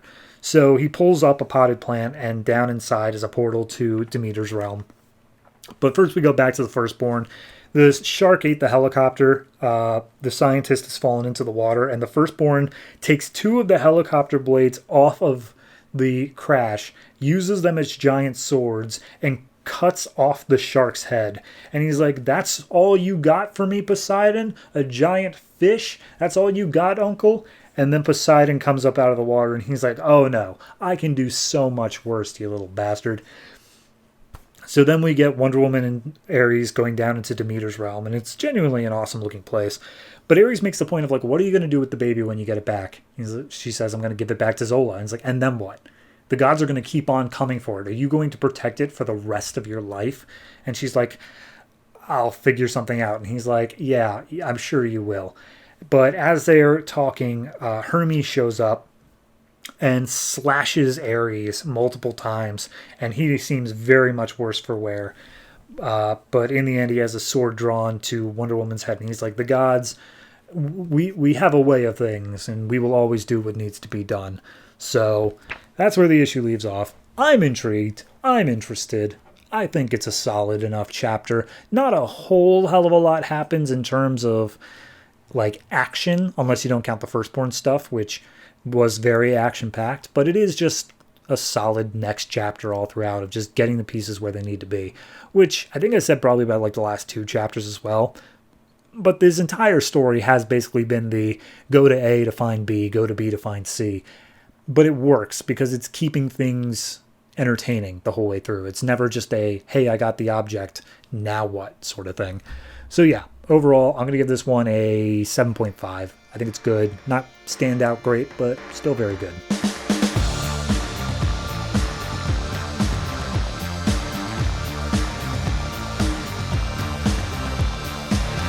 Legion of Superheroes number 17, written by Paul Levitz, art by Keith Giffen. Last issue, Phantom Girl got elected leader, and then all the technology just shut off. And ships started falling out of the sky. We pick up briefly after that on a planet of crazy weird aliens where nothing is being translated. Phantom Girl wakes up in a crash, and she's just like, oh god, what happened? Everything just stopped and we fell out of the sky. And she looks back and sees her entire ship just crumpled, and she smells burning flesh inside, and she's like, oh dear lord, what happened here? Mind you, this entire time the aliens are just screaming out whatever language it is they're talking. So Phantom Girl makes her way inside. She meets, I think it's like Polar Boy or something like that, who used his ice to cocoon up a few members of the team and protect them. But Dirk, aka Sunboy, was the one who was piloting, and Phantom Girl phases through some walls and sees that Dirk, his head is gone. Like, the ship just crushed his skull. So Sunboy is dead, and Phantom Girl does not take it well. She's like, no, my first day as leader, and I've lost a member, our best pilot. Why? How could this happen? And she's freaking out, and one French guy, I can never remember his name, he's like, look, we got to calm down. We have to bury a friend, and we have to figure our way out of this situation. So we cut to the planet of Ambor, where Ultra Boy, Chameleon Boy, Lad, whatever, and Glorith, I think that's their names. Took me 17 issues. They are also dealing with the fact that a whole bunch of spaceships have just fallen out of the sky and technology's going crazy. And Chameleon Lad's trying to get a feel on everything. Some guy's batting at him because he thinks he's like a space jellyfish monster, and he's like, hey, I'm just trying to get an aerial view. So they make their way through and try to get some info. Meanwhile, back on the other planet, which I don't think was given a name, but here, I'll check real quick. Somewhere in space. That's helpful. Thank you, Paul Levitz. So, back on that planet with Phantom Girl, they are trying to look around. This tribe of aliens they can't understand are just yelling at them constantly, and it's just like, this is awful. Like, we have no way of getting off this planet, and we can't even understand the group itself. So Polar Boy goes off, and he tries to figure out where they are, anything they can use, and he gets a glimpse of something. And turns out that this entire group, this whole village, is a crash site that is built on a giant Promethean, which apparently is a myth that these giant things even existed. So he runs back to tell Phantom Girl. Meanwhile, back on Ambor, apparently there were a bunch of robots that have all gone limp that were kind of like running a major thing on the planet. Chameleon Lad makes his way in and starts probing the system, and he comes across a small microchip that apparently has the signature of Tharok on it. And as soon as he pulls it out, all the robots start coming back to life and start attacking the Legionnaires. Glorith doesn't like being touched, so she sets off a magic spell that just completely incinerates all the robots. And that's pretty much it for that side of the story. Back on the giant, Phantom Lady and Polar Boy and French guy, they all are like, okay, we're on a Promethean giant. That's incredible. Like, they aren't even supposed to exist. They're beings of myth. And as they make their way back to camp, they come back to the aliens that have just been shouting this whole time, and they cannibalized Sunboy. They ate his body. And immediately they're like, oh my god, I can't believe this happened. But all of a sudden, some explosions and like stuff from their ship start happening. And the Promethean giant starts waking up. It starts moving. And what that means, I don't know. We'll figure out next time, because we got a 3-page epilogue here of a man named Persuader living on the outer edge of the United Planets. He's part of the Fatal Five, and he's talking to what seems to be a robot version of Tharok, who's like, Persuader, I have a job for you, but not quite yet, but I will need you soon. You and the others will be with me to strike the death blows to the United Planets. But first, we're sending in Validus to do his job, and we see Validus crash land on some planet, ready to attack. I am so proud of myself. It may have taken 17 issues, but I finally at least am able to pull some names out of my head.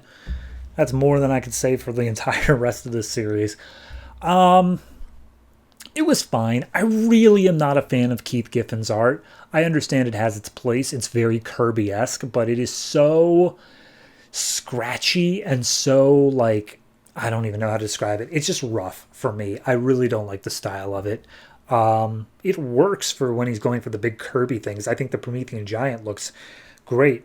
But when it comes to, like, individual characters of people, humans, it doesn't work for me.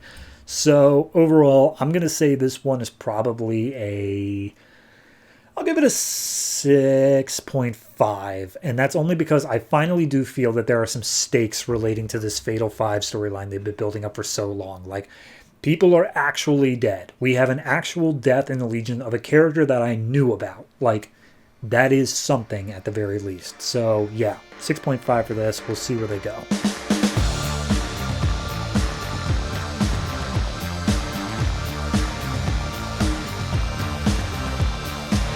Sword of Sorcery number 5, written by Christy Marks, art by Aaron Lopresti. Last issue was just a thing where, you know, she went to Earth and Constantine was helping her out. But now this issue, we open up with her mother, Amaya's mother, trying to use the portal stone. She has been for days. And finally, when she uses it one last time, the portal opens up and Amaya pops through and she's like, hey, I have been featured in so many books, you wouldn't believe it. And she comes up, hugs her daughter, and just be like, why do you smell like pizza? Were you literally just eating pizza back there? And she's like, I can explain. And the mom is about to, like, throw away the crystal, being like, we need to get rid of this. It's no good. This is your life now. This is where you belong. And as they fight over the crystal, Amaya has some sort of power surge, and it causes an image of her father to appear via some turquoise magic. And Amaya's like, okay, what happened there? And one of the citrines points out, like, there's a reason that amethysts and turquoises usually don't get married. They both have powerful magic, and it can make it a little bit unstable. So at that point, Amaya's like, hey, Mom, how about we spend this issue learning about my dad? And she's like, fair enough, let's go. So then we cut back to, not Grayseal, the other one, the evil one, Bad Aunt, Morgil, that's it. She is being met by the Onyxes that she hired to kill Grayseal. And they're just like, hey, look, sorry it's taken so long. We're still on the contract. But, like, her and her daughter are very rarely ever separated. Like, we'll take her to you alive or dead, however it works. But, like, is it okay to hurt the princess? We need your okay on that. And Grayseal doesn't give Morgil doesn't give a yes or no on that before they're pulled away because an opportunity has presented itself. So then we go to House Turquoise, where Grayseal and Morgil meet up with Lord Ferocia, aka Maya's stepfather or grandfather, and they make their way to a semi-distant location where there's a cart or a tomb, and they take their cart there. And Amaya gives the backstory of, like, look, Morgil was already seeking power at that point. She tried to have me killed a few times. When I married your father, she took that as her opportunity to take the throne because I broke that one contract. But when she learned that I was pregnant, she really went on the war hunt because she knew that would cost even more of her power.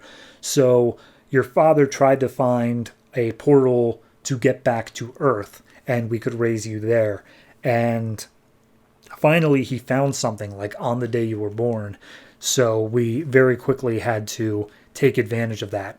But Morgil had formed an alliance with the Diamond House in order to kill us, and so we had to run away. And at that point, they arrive at the tomb, and when they go inside of it, they remark how ornate it is, and Ferocia's like, well, of course, it was for my son, my only child. I had to do this for him. And we see the tomb. Amaya thinks that the ornate carving of her father on top of it is just that, an ornate carving. But it turns out that no, he used a whole bunch of turquoise magic in order to literally turn his son's body into turquoise so that he would be eternally memorialized there, like his actual body would never fade. But then Grayseal turns on him being like, it wasn't out of love for your son that you did all this. It was out of guilt. Only 2 people knew where we had hidden. One of them was a member of House Onyx that was hired to deliver the portal stone to the House Citrine at the proper time, and the other one was you. And somehow the Diamond House found us, and as such we had to rush the process and do all this crazy stuff. And it ended up being that in using the portal stone, it was enough to open up the portal, but it used up all of Virian's magic, and he literally dropped dead right there. And Amaya and her mother went through the portal, but they had to leave behind Virian because there was nothing they could do. And the House Onyx lady forced them through and theoretically, I guess, saved the body. And Amaya steps in like, no, Granddad would never do that. Isn't that right, Granddad? And Granddad's like, I did it. Yeah, I betrayed him. I was power hungry, and there isn't a day that goes by that I don't regret doing it. But, like, yeah, I was weak in the moment. If you need to kill me, go ahead. But that's... Wait a minute. And he looks around the room and sees that all the torches have been extinguished without them noticing. And he's like, that's assassins. We gotta go. And they start trying to run outside, but before they can, the 2 House Onyx assassins attack. And they manage to drive a knife into Grayseal. Amaya comes back, starts swinging her sword, and fights against them. She uses her amethyst magic to basically cocoon her mother, keep her safe, and then throw some amethyst daggers at the male assassin. Meanwhile, the female one doubles down. It's just like Onyx either wins or they die. And Amaya's like, I don't want to kill, but like I have no option. And she uses her sword and kills the last Onyx assassin. At that point, she runs back to her mom, like just saying, please stay with me. And And the leader from House Onyx, like the head of the house, she steps forward and just be like, I just found out that my assassins like broke the code. They took on this contract without my permission. Here's a healing ruby. It'll save your mom's life. Lord Ferocia's already dead, though. He was killed by the other assassin. So at that point, she heals her mom, and the Onyx lady points out, like, that was the last member of the bloodline that had the power turquoise in them. We don't know where the turquoise power went to now.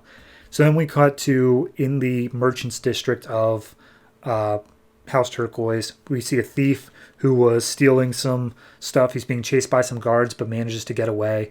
And as he's looking over his goods, he gets imbued with the power of turquoise. So now this random street rat has all the power of the House Turquoise. So yeah, interesting developments. I really like the paths that it turns down. It's a great like political sort of series. It's like Game of Thrones-esque.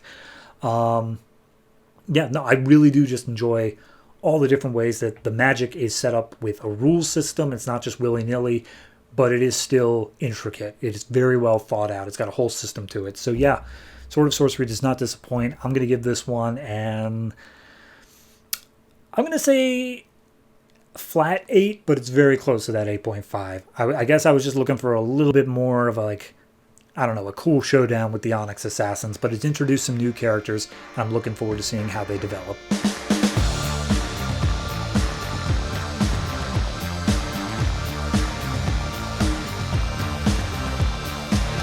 And that's it. That's all the comics that came out from DC Comics this February 20th, 2013. And don't you click away yet, because I'm going to keep this real short. So, next week, we have a merciful 12 comics. I'm not even going to bother with the issue numbers, but just know that we have issues of Batman the Dark Knight, Talon, Red Lanterns, Aquaman, The Flash, The Fury of Firestorm, The Savage Hawkman, All-Star Western, Teen Titans, iVampire, Justice League Dark, and Batman Incorporated. That's a biggie. You're going to want to be around for that one, so be sure to tune in next week. As for your comments, if you have anything you want to say about any of the comics that I talked about this week, last week, or any week, go ahead and hit me up on Twitter, Discord, or Patreon. Links are in the description. It's always nice to hear from whoever you may be. Anyway, that's going to do it for me. Thank you very much for watching, listening, whatever it is you do to consume this podcast. Be sure to tune in next week. And as always, if it ain't broke, don't fix it.